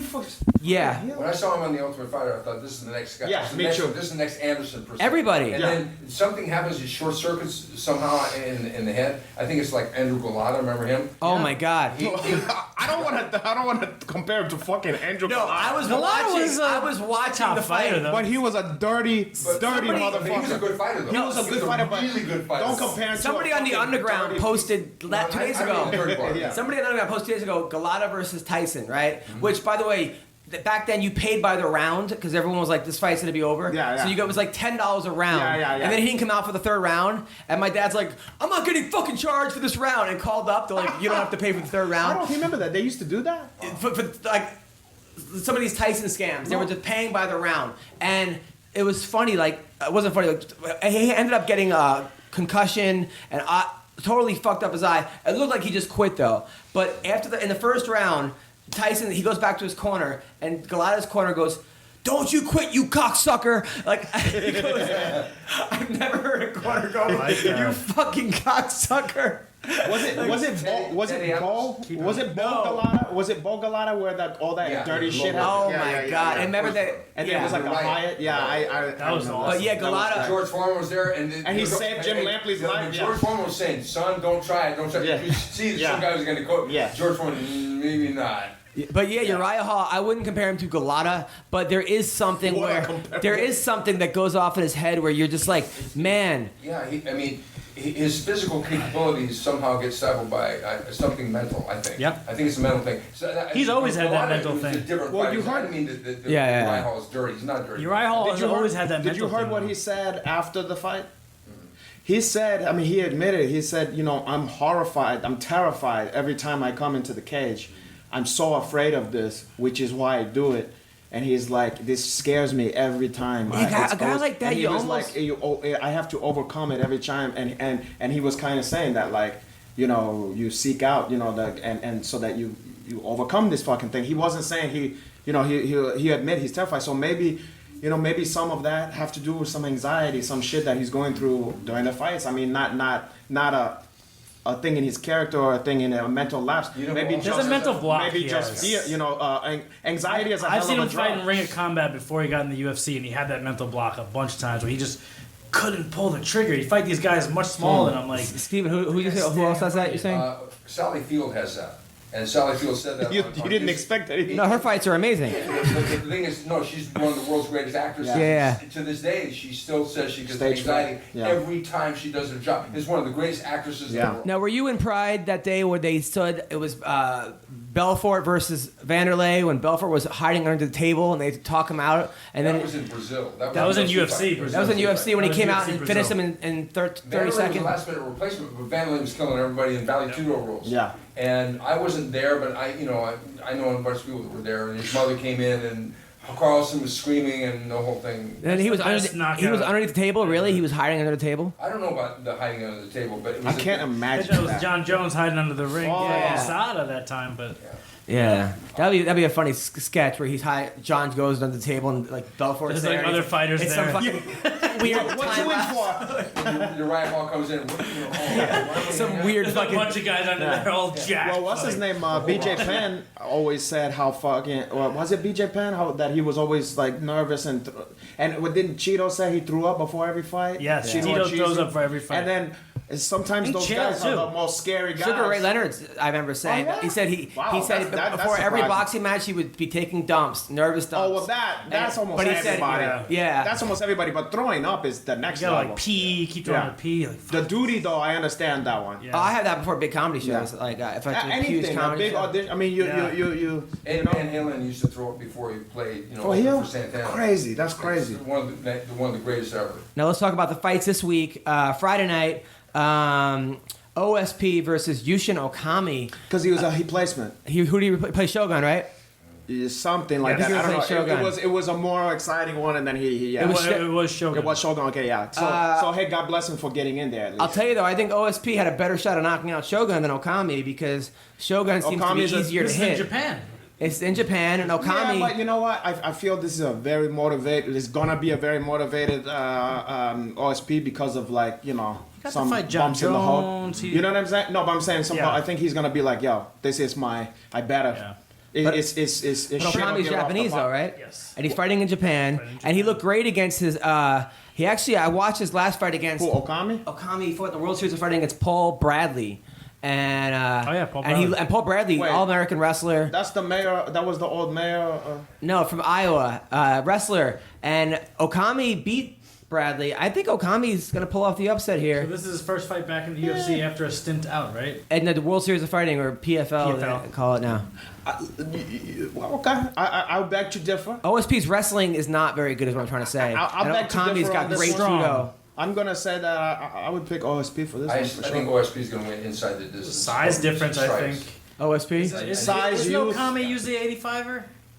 I don't know. Yeah. You should Okami. But Anderson youth, Silva at 85. youth, athletic ability, talent. I feel like OSP. I think I he's got gonna be okay. Okami by decision. I got Okami. I think that his judo and wrestling and his experience and OSP sometimes. You a Okami sympathizer? No, I'm thinking of going to Japan. Okami's comfortable in Japan. Oh. You have a guy from the South going to Japan. The time The is South? Because he's black. No, because he's from Tennessee, I believe. Oh, okay. And- Wow, okay. But I think you he's see, from Alabama, right? I had you make. Yeah, I know he's a Sure. Southern football player. Maybe and it is Tennessee. I just see that there's a time difference. I just think Does he do that step dancing that the black guy does? I was on the black dance team in Possibly. college. I bet you was. I was. It was called the BDR, the Black Dance Repertoire. Are you for heel? I swear to God, I tried out as a joke. And here's what happened. This hot girl at lunch was like, I was like talking to her. I'm like, what are you doing today? She's like, I'm giving black dance audition. So I'm like, oh, can I try out? I'm white. She's But like, she go called ahead. it that? I'm giving black dance audition? Yeah, so I was like, That's sure. what I'm gonna say I do for a living. So I showed up. when you get pulled over next. So I showed Give black up. dance I was audition. hands down the worst person, but I like made the team. It was like I was like the affirmative action, but I made the team. But I was pledging a fraternity, and I hated fucking pledging, so I kept going to black dance practice, and I won most dedicated member of the black dance team. my God. But it was great because during parties, all the black dudes would come to the frat parties. We'd all do our choreographed steps. It was like I was. Did the you man. get some black poonchang from Hell that? yeah. Wait, now, so what, first of all, what was your crew called? BDR, the fucking big dick repertoire? All right. So anyway, Jessica Andrade. We don't want to gloss all. Let's not to brush past this too quickly, like, as if that's some shit. Like I used to be in a black dance troupe, but the economy. So Yes. I want pictures. I have want video. 100%. I want the movie heights. I Yes. want to make a. No problem. But then there was one guy that was picking on me all the time. This fat guy named Rob, who was pretty good. A fat black guy from fraternity was making fun of In the black was dance picking on repertoire. somebody So and had a loud he was mouth. running for president of the black dance repertoire, and I ran against him. There's a 'Cause- president of that. Yeah, there's the president. That's even more interesting and unique. I ran against him. Just How they gonna have a white president on a black college? That was sort of like the people saying that we can't vote. This will be a complete joke if he wins. But because this girl won, so I basically knocked him out of winning. a girl is to be president? There was some hot girls on the black dance team. But Holy shit. they allowed that one to be president? Yes. How can that be? All right. Well, I talked about this before in our earlier podcast. Oh, my bad. Okay, but I cannot believe. Let's go back in the archives, find it in the video. This is black music to my ears. Yes. Okay, I just want to tell you. So Jessica Soul music. Andrade versus Claudia Gadelha. This Fantastic fight fight. is. You know what? I think Joanna Jędrzejczyk basically carved out how to beat Jessica Andrade in her last fight. Yeah, I don't see her And beating Claudia. I think Claudia's going to win this fight. Yeah. think I like I think Andrade. it's I like obvious her. how to beat Andrade too. I just feel like stay she's out a of her cut. power zone, keep distance. Pop, pop, pop, Gadelha work is her. just. There's the cut, like there's Gadelha and there's young Jędrzejczyk. You know what I mean? Yeah. That's and then Young there's Jędrzejczyk wasn't around, there's Gadelha's the shades champion. underneath. You know what I Yeah. mean? There's everybody else. I feel though, if anybody could at some point get themselves there, I feel like Hoist don't Yunus know. has not yet reached the ceiling of what she's gonna be. I'm not saying it's gonna happen, but it's a possibility. Yeah. That's the only one I see coming I see it up. when maybe Joanna maybe goes up to 125. She was saying on MMA Hour she would love to go up to 125. But you know, don't you feel Hoist maybe keep getting better? You know Yeah. what? She She's surprised fighting me for a when title. when she killed Yeah. the karate hottie. I was like, I could not whoa. believe that. That actually hurt me because, well, I like both those girls though. yeah, they're I'm a fan. slick. I mean, not just because that kind of stuff, so Yeah. female stuff, but just as fighters, I like those two chicks a Yeah. lot. Those two are my favorite female fighter. Yeah, I didn't think Karate Hottie was super well rounded until she fought Jessica Penne for that atomweight title years ago. And Yeah. she caught Jess in that like 4th round armbar. But when she And I was ran like, through wow. Paige Van Zandt, and I Oof. was like, whoa, Yeah. I kind of became a believer. Yeah. But then when that Rose Hey, thing, she should, hey, it happens. it happens. Yeah.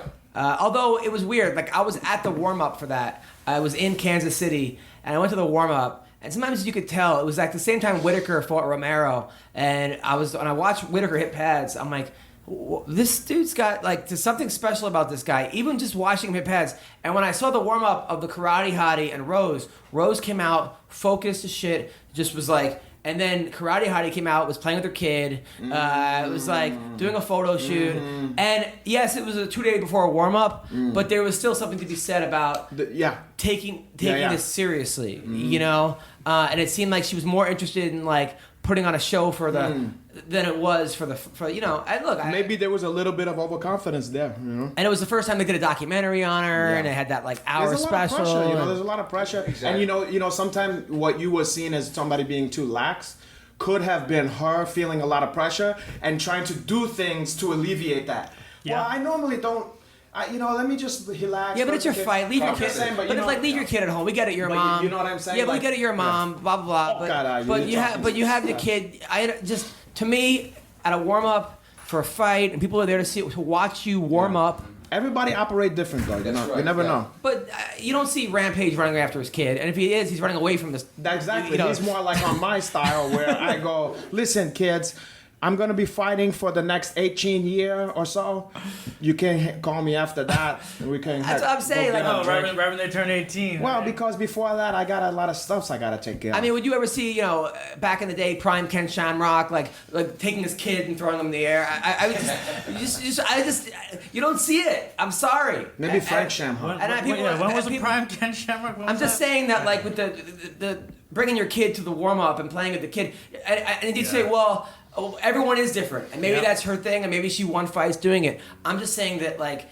There's a certain seriousness that if I was her Time coach, and place, yeah. I would say, come on. True, but like if that's her huchin, like imagine you probably have somewhat of a huchin from your comedy condo, and then whatever kind of Yeah, thing. yeah, Maybe yeah. you like to get some hair. Maybe you like to work out for. I don't know what you like to do. But then imagine, then you get, one day they call you up to the big league. They see you at the seafood restaurant. Yeah. And they go, listen, this guy Carnegie Hall. It's time for Carnegie Hall. And then you go Carnegie Hall and you say, listen, I'm feeling nervous about this, but I've been doing this routine my whole life, and why should I switch up now? Like fucking. And then you go lay an egg, and then they go, why you change your routine? Why you doing that? I 100% get that. And sometimes it's just not your night. Sometimes you're going to lose no matter what. Yeah, it's not your night, kid. Yeah, exactly. I mean, you can sit there and say, well, I shouldn't have played my kid. I should do it like everybody else. But I don't think that was the case. I think she just got beat. No, I get it. Of course. I that's the fucked up thing about combat sport. Like I said, you could have I always use basketball because that's the sport I play at most, and watch most, aside from combat sport. It's like you could just have one game where your shot's not going. Even like a Steph Curry, like there was games in that playoff. He had that one game during the season he missed like 17. Yeah, just missed fucking shots, and it's like just wasn't his night. But in his sport, they go, shake it off, you next game. This one is like, your career is over. It's like what a brutal fucking. Yeah. I mean, God. In baseball, you could they have these guys that like don't get a hit for like 8-9 games in a row. I'm like, that guy would be able to be retired. And they're getting paid. And they're getting paid more for that one game that they didn't hit nothing than this fucking chick's career. 1000%. Yeah. And and if I could be very wrong about karate, Hadi, and apologize if you feel disrespected. So Takanori Gomi versus Dong Kim. Gomi has been knocked out 3 fights in a row in the first round. That's a good fight. But Dong Kim, 7 years ago, the guy's been knocked out 3 fights in a row in the first round. That is what my brain is doing. I'm like, this is a fucking good fight. If you take the 10-year ago Gomi and the now I'm Kim. sorry, but however, Gomi should have retired, man. You know what I forgot about though? He should retire after that San Diego fight where he got knocked out by Tyson Griffin. In Japan, they kind of loosey goosey with the steroids, huh? I don't know. Well, I don't know the UFC. I think Mark. I'm sure you still have USADA. I'm sure you still have USADA. Yeah. Okay. Well, hey, Also, I thought maybe if the fire, he could put some extra fireball in there. I think he needs real fire. If he actually had real fireballs, then maybe he could fucking win this fight. I mean, what are we doing here? And why does a guy who gets knocked out 3 fights in a row in the first round and then another guy? He's a hero in Japan. The way you said that, and you was looking down, Japan. I thought you was actually jumping into a copy of one of those things. No. Like, hey, what are we doing here? I mean, I'm serious. Blue Apron has fresh ingredients. But I understand that. But the UFC's big enough in these fucking markets. They don't have. And I know Gomi's a name, and maybe he fucking wins in the first round, and I'm an asshole. No, but I don't believe at the so. same time, 3 fights in a row, all under a minute. But It's like the final goodbye. It's Japan. They're gonna appeal. All those I Japan get ones it, but don't fucking cut. Okami for losing 1 fight, and let this dude. Let's fucking keep it real. He's kind of just a legend and like a cartoon character over there. You know what I'm saying? I get it. So like, and you know how when you see Japanese UFCs, there's always some guys who like you're like I never heard of this or like who the fuck is this guy? I mean, it's just a different stuff. So Gokhan Saki, who I guess the kickboxing legend. K1 guy. Yes. He's 0-1. This is his first UFC fight? And he's fighting Enrique De Silva, who's 12-3. This is his second fight. He's 0-1 in MMA. But not in. I'm saying this is his first UFC fight. Yeah. Now, how good is this guy? I mean, the best kicks of in striking. You know anybody who know about kickboxing or Muay Thai. My goodness. How good tell is him this guy? about Gokhan Saki. He's one of the greatest ever, and I don't say that loosely. He's fought Sammy Schultz, who was 12 times bigger than him, went the distance, and it was a close fight in a Grand Prix. He beat Tyrone Spong, but that was a knee check. He broke his leg in the Anderson Silva situation. Gokhan Saki is super dangerous standing up. He can knock you out with either foot, either hand. It's a situation where that other guy better get that thing in the clean. But the thing is, they're putting him up against Enrique De Silva, who's Brazilian, so I assume his last name is De Silva. Really? Why wouldn't you put him up against a guy he's 235, the guy's 205. I guess they're giving him a 30-pound weight advantage? Nobody with a striking advantage. No one with like decent striking is going to think, I'm going to fight Gokhan Saki and stand with Gokhan Saki. But I'm saying, why wouldn't they put him up against a striker? Yeah, I think that's a dumb move. The strikers are going to go, I'm not going to fight this guy. No, but they'll find somebody. Maybe they'll find the guy Steve Bossy or the guy from the Canadian. Steve Bossy would fight. Oh shit, I like. But why wouldn't you make that fight? But that would be a fight you should make. I like that. Make that should be the first fight. because against a jiu-jitsu guy. Well, maybe they're trying to do a I think throwback it's to the terrible Japan too. days. You Maybe could so, do but the- I think that's terrible too. If I was build up Gokhan Saki, show the people that he can do, like knock the fuck out of people. Well, you're giving and him a then- chance because you have a But guy I'm that's just saying, much wouldn't you put weaker him in a on guy the- that on the like feet. that you could see some, so Yeah. that you could get fans going. Steve Bossy Yeah. will stand up. Put him up against fucking Steve Bossy. I agree with you. It's very rare occurrence. I agree with you 100%. Okay. It's hard to write the fight before it happens, Listen, too. You know, you don't know what you're talking about. They know something we don't. All right, so that's those Oh, wait, are and the by big the way, fights on that Gokhan card. Saki sound like a big Asian guy, but he's like, what is he, like Turkish or some shit like that? Turkish, Yeah, yeah. he's like that. Don't let that name fool you. It's confusing. You're gonna think I'm going for Gokhan Saki. You're gonna look at the Asian guy. He's not the Asian guy. He's like a Middle Eastern looking guy. So another fight on Saturday night, Bellator. Ben Henderson's fighting Pitbull. Which one? Ricky Ferrieri at Which 55. So I guess it's Big Pitbull, right? Patricky. Patricky. That's And the then bigger one. What's the other one's name? These guys confuse the fuck out of me because they both have a nickname Pitbull and then they both name Pat. They really should just have. brothers, man. It really should be like the Killer Bees back in the 80s where they just have masks and you don't know which Pitbull you're fighting. Or those guys with the spikes and Oh, the Hold Legion of Warriors. Doom or whatever. The No, Hold Warrior. no, the Spikes. Yeah, the Legion of Spikes. Doom, right? The Bushwhackers. Bushwhackers is No, another the one. Bushwhackers was this, but Yeah. I thought the Hold Warriors. No, they didn't call them the Hold Warrior. Yeah, the Road Warriors. Yeah. Hawk and Yeah. Animal and Hawk. Yeah. So Ben Henderson has not looked good in his last. Well, Oh, rest in peace to Bobby the Brain Heenan. By yes. The way. Ben Henderson looked good, I guess, in that one fight. He fought the champ, but he went losing the fight. That guy Wait. is so tough. Ben- He fought at 170. No, who did he fight? He fought the kid from Mizzou. That was the champ that ended up losing his last fight. Mike, you know what I'm talking about. The kid from San Diego. Trained to the I just Lions. can't remember. You know the one who was Chandler? Yeah, Chandler. He looked good in the Chandler fight. Oh, let me tell you, Mike Chandler is a beast. Yeah, he's tough. That guy's a fucking I beast. wish that guy would be in the UFC. Me too. Yeah, one day maybe. So Henderson and then Roy Nelson's fighting this Saturday Oh, yeah, who he's against fighting? Javi Ayala. I don't know who the I fuck got that him. guy is. I'll tell you, the big fight in this card is Paul Daly, Lorenz Larkin. Oh yeah, buddy. That's happening. Wait, what? Saturday night. Yeah, that's a must see. Just that. I got Larkin. I got Larkin all day. Yeah, Larkin's gonna move around. I got He's Larkin. too fast. Daly Yeah. needs the guy to stand right in front of him. Yeah, Larkin. Oh my Larkin God. has a lot of big Right. wins, and he's Yeah. Oh my god. after a nice stint in the UFC. You want to talk about a fight where two guys is gonna fuck? Did you see that Daly knockout where he did the guy with the flying knee? Yeah. Hey, look, I by was the there. way, I was there. Daly. I was here. I was in LA. That was in LA, right? Yeah, I remember, and that guy's good too. The guy Yeah. who did that show, I can't remember his fucking name. The guy Brennan with the broken Ward, right? tooth. Yeah. I like that kid. But not to say that, of course, Paul Daly have the kind of power where he could knock out And Daly anybody. looked But I'm terrible in just his saying- but I'm Bellator just debut. saying, Larkin didn't look good at all. But Larkin though, trust It's me, a tough transition because he's gonna get his from the sea really legs. bright lights to like the medium. he's gonna lights, get you his know? sea legs, my brother. Yeah, Larkin's speed will be Woo. the biggest problem. Also, Adam Piccolotti, undefeated, good fighter. He's Wait, I fighting. know that guy. He's fighting Gotti Yamamuchi. Gotti's good. Bubba beat Gotti. He was supposed to do an interview last week, couldn't do it. But And then Aaron very Pico's good. on this card. I'm telling you, Aaron Pico's good. I know you're laughing. No, I'm laughing. very good, I'm eh? not laughing at Aaron Pico. I'm laughing at How hyped we no, were. at not that even. Just the fact that you used to work at his like comedy club. Or Oh, the Pico Rivera. yeah. His name is Hilly Pico Rivera. Aaron, I think that's gonna be his new nickname. They're gonna go Aaron Pico Rivera. Fantastic wrestler. Pico. I wish he would have got a little more Yeah, that was so- work before.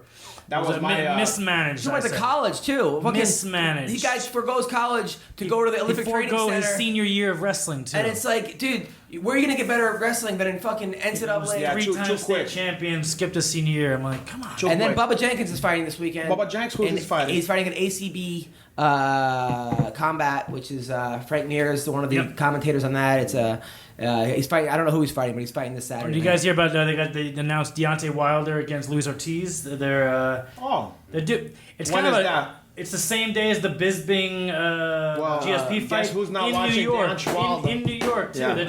I'm like, Sorry. that's some boxing not a smart- bullshit right there. not Kinda, smart. And that ain't gonna win. They ain't gonna win. Trying to split the New York crowd. They ain't gonna win. People in Brooklyn People will go see Deontay Wilder. I'm just saying. But it's fucked up. Yeah. Okay, whatever. Take but a different weekend. Not me. By the way, did you see that thing on CNN? Totally off thing. That guy Clay Travis. Have you seen that clip? What his name? You play it on that thing? What his name? Interview. What he did. I want to know what you guys think. Real quick, this was the funniest, most ridiculous interview I've seen in a while. It was on CNN. So Clay used to work at Fox Sports. I think I'm pretty sure I'm getting his name right. Just a harassment thing? Yeah, did you see Rape it? thing? No. Okay. No, not the Oh, hate and harassment? No, that's not. Oh, let's say this hold on. different. Clay Travis video. Clay CNN. Guida video. Clay Travis. So he goes on CNN to talk about that girl getting fired, or the girl that. Remember that sportscaster who called Trump a white supremacist? Sure. And people wanted fired. So he goes on CNN to defend the firing it. But his thing is that they shouldn't have fired. They put that fired pitcher. her? No, they didn't. Oh. But they fired that pitcher for that right wing. Listen, just watch. And they said, look, you can't have this opinion. It's too conservative. We're not going to allow it. I think that's a bad move. I'm a First Amendment absolutist. I believe in only two things completely: the First Amendment and boobs. And so once they What a made dumb the mother- decision that they were not did you going just to say allow a you believe in the First conservative, Amendment and- non-sports-related commentary, they Wait, couldn't hold do on. anything. I just want to make sure I heard you correctly as a woman anchoring the show. Did you say, what did you say? You believe in the First Amendment and BWBS? Boobs. Two things that have only never let me work down in this entire country's history: the First Amendment and boobs. So those are the only two things. Who is this character? He's got a show. And so I don't think A you're football not gonna show. be fired. But I do think, straight up, that once you make the decision that you are going to let Kurt Schill, that you have to also make the decision that you're going to let Jamel Hill go. I think that's The look a bad on her decision. face. I think ESPN makes Look bad at him. decisions that have led to 13 million subscribers failing on the He just keeps going, which is. bad decisions that have led to ratings collapsing. Jamel Hill's television show is collapsing. Ratings were Look at their faces. last week over last year. I think that's why she's angry. I think that's why she went after Donald Trump, begging for ESPN to fire her somewhere else. Okay. Keith? Listen, I'm astonished at almost everything I just heard. One of the things that, and Jamel's personal, not just a colleague, but a personal friend.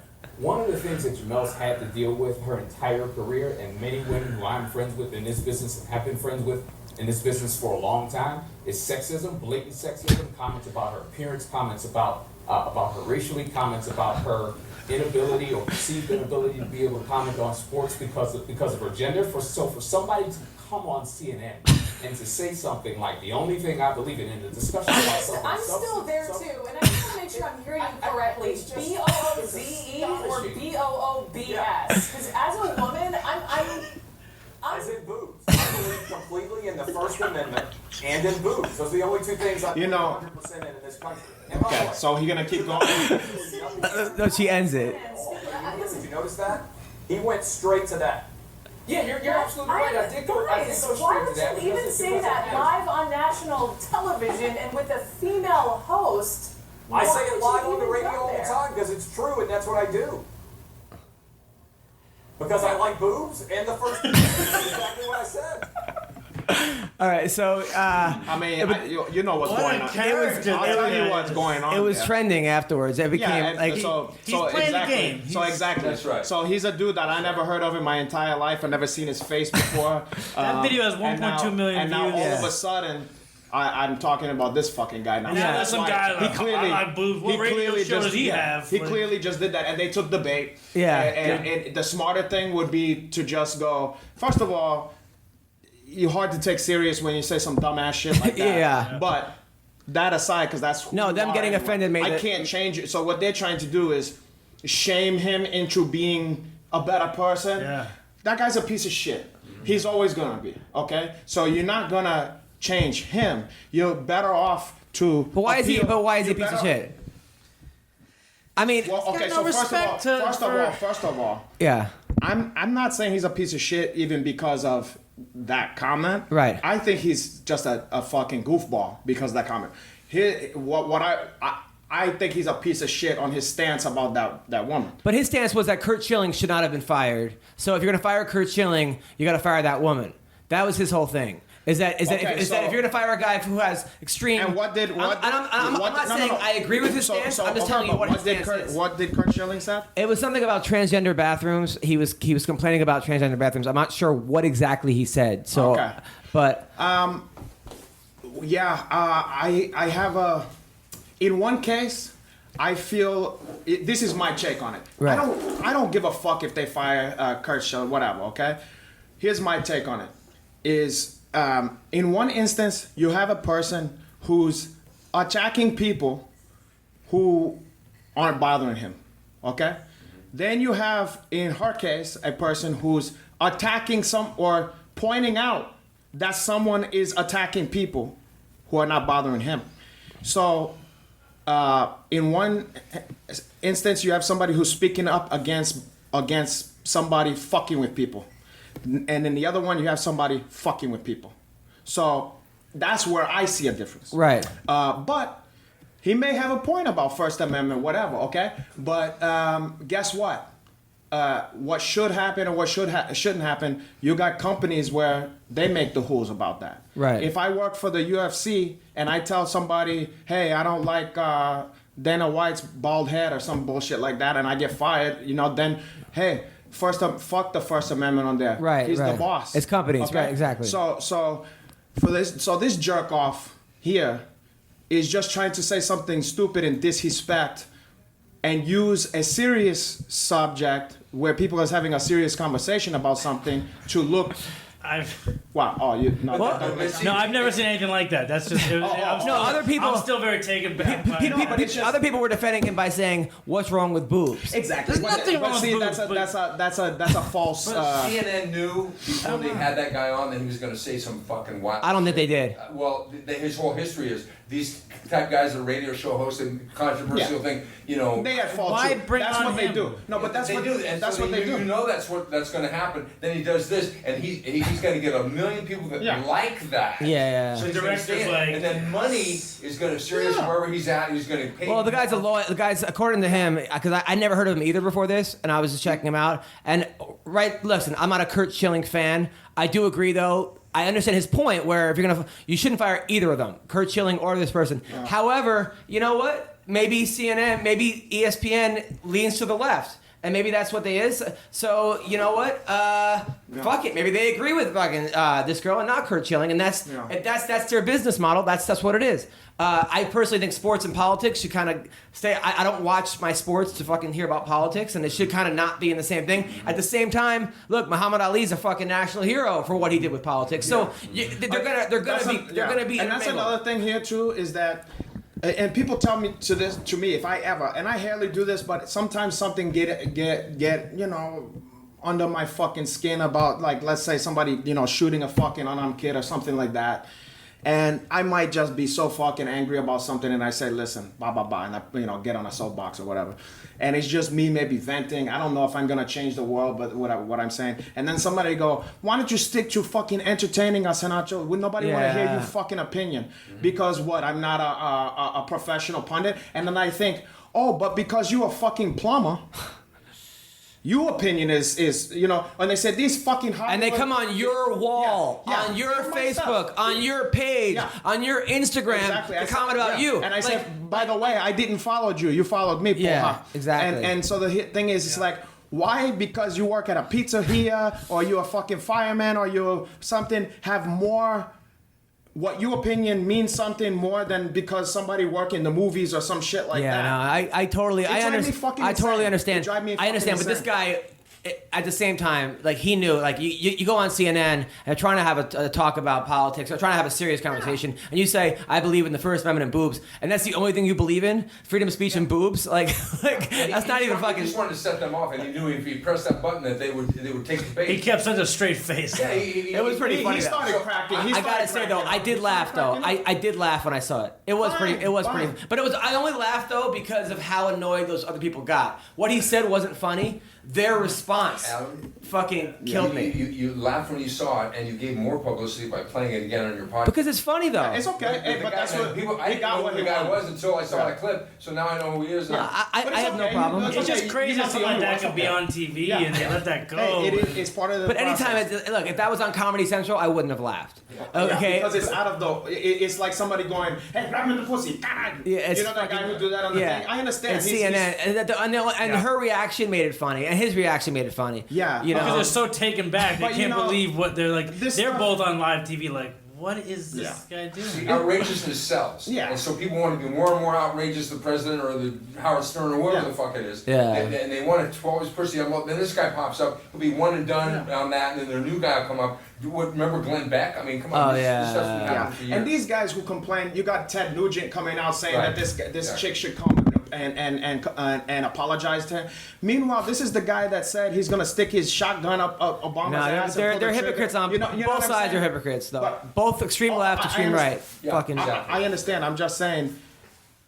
I'm calling out a specific. I'm calling out a specific instance. Yeah. Where, this shit is going off the fucking. Yeah, no, Ted Where, Nugent's where out of people his are mind. telling, and meanwhile they're saying to apologize to this guy. Listen, when fucking look who else did shit like this and criticized the president and called him a racist and all that kind of shit. This fucking jerk off, the guy we trying to defend here, the president. Yeah. Okay, the guy that everybody's trying to defend against this woman, he did the same exact shit and never apologized with fucking Obama. So Yeah. so whether you are Republican or a Democrat or whatever you are, you can see bullshit when you see it. No, yeah, What's good for the goose is good for the commander. 100%. Something like that. So We're what? getting played either way. See, the Yeah. media is Yeah. playing us. This kind of stuff, this is entertainment. It's true. You know, Yeah. it's It's like, true. I got friends that work for the State Department, and they say this is all bullshit. It's true. It's You know, and people think that, and they start It's- arguing it's about this, which is not going to have any effect on them at all. But we watch it. And they know what they're doing. It's we like want to get excited too. it's like if you have like let's say what's that one Bill Maher or whatever. Yeah. If you have a show like that, Politically incorrect. it's or no, that's the old one. See, I always get it Real fucked up. It's time. called heel chime. Yeah, yeah. now. But I still call it that too. I Yeah, do me that too. because we old. Yeah. No, we look good, but we still. Right. You guys are older men. But we fine as hell. Yeah, you guys are very, we age like very Alizé, good. I gotta go fine coach for Alizé. kids. You guys are Okay, but both what was that? very- Wrapping it up. What were Very we just good. saying about that? Something about politics, but we gotta Wow, fuck. keep it going. What do you got coming up, Quadros? Sorry, Renato. We'll get to this next time. Don't worry, we always gotta get you the My kids. band Snow with Carlos Cavazzo on guitar, Tony Cavazzo on bass, and Doug Ellison on vocals just released our first. Actually, it's a double album called Snow at Last. It came out July 21st. It's available online. Look up Pure Uncut Rock. You just got signed, right? Congrats. The record came out. We already got signed a while ago, Yeah. a year ago. But I'm just keeping it on wraps because I want it to come out like boom. And we're doing the record release party at the Whiskey A Go Go on Oh, Sunset shit. Boulevard on When? November 8th. It's a very big deal. It's going to sell out. Everybody got. I'll be there. Everybody got to get their tickets. Where at? quick, man. Where do I get my tickets? whiskeyAgogo.com or whatever. I mean, you can go on Pure Uncut Rock is the Facebook. You know, that's where Snow is because the word snow has already been taken by some ski resort. So that's a very big deal. That's happening for me. And I've got a movie I'm going to be working on, Legionnaire Max, where I'm going to be playing a Legionnaire commander and also doing the technical advisory on some of the fights. And then a couple other movies. Now, who are these other guys in Congrats Snow? on Never No. Back Down 3, too. That was awesome. Oh, thank you. Now, who are these other guys in Snow? What band were they in? Carlos Cavazzo was in Quiet Riot. And Oh, shit. They were #1 in the 80s. Yep. They were the first hard rock heavy metal band to ever make it to #1 in the Billboard charts in history. Come bring the noise. And then now he's currently with Rat and touring with them and doing all that kind of stuff. And that doesn't take away from Snow. Hat is still around? Yes. Yeah, so Nice. that's what's going on. Round and around. So, what do you got, Andrew, coming up? This Friday we'll be live on Pluto TV at Eves Edwards' house. We'll be watching the UFC fights. We'll be cooking food. But with you, who else is gonna be there? Dennis Bermudez will be joining us. Oh, He'll God. be flying in, and we're gonna For watch the event, that's nice. just for the event. We're gonna. You guys are all welcome. We watch the fights. We I love cook. him. He We and I go way back to WEC. He's a great, Yeah. fantastic Good commentator. fighter, He's really great good on the mic. commentator. Yeah. And He this is jo- at Eve's house? That's at Eve's house. Where's that in like It's in Eagle Rock. Inglewood or Inglehawk? Eagle Rock. Yeah, Inglewood. Eagle Rock. Yes. But yeah, we got South that, Central. and that's pretty much it. Just got some good meetings coming up, some big fight promotions, trying to bring more fight stuff to Pluto TV, and yeah, it's all very exciting. This podcast I will edit tonight, and we'll hopefully have up tomorrow night. Oh, thank you. Nice. And Renato, what do you got coming up? Well, first of all, I want to also say about, for those who don't know about your boy Quadros, about him being in metal bands and shit. Like, it blew my mind when he a few years back showed me some footage. Where can they find that on YouTube? It's gonna fuck their head up. YouTube.com/pureUncutRock. That's the snow. I'm talking about the old one, my brother. That's what I'm talking about. Oh, okay. Yeah. But what do you got coming up?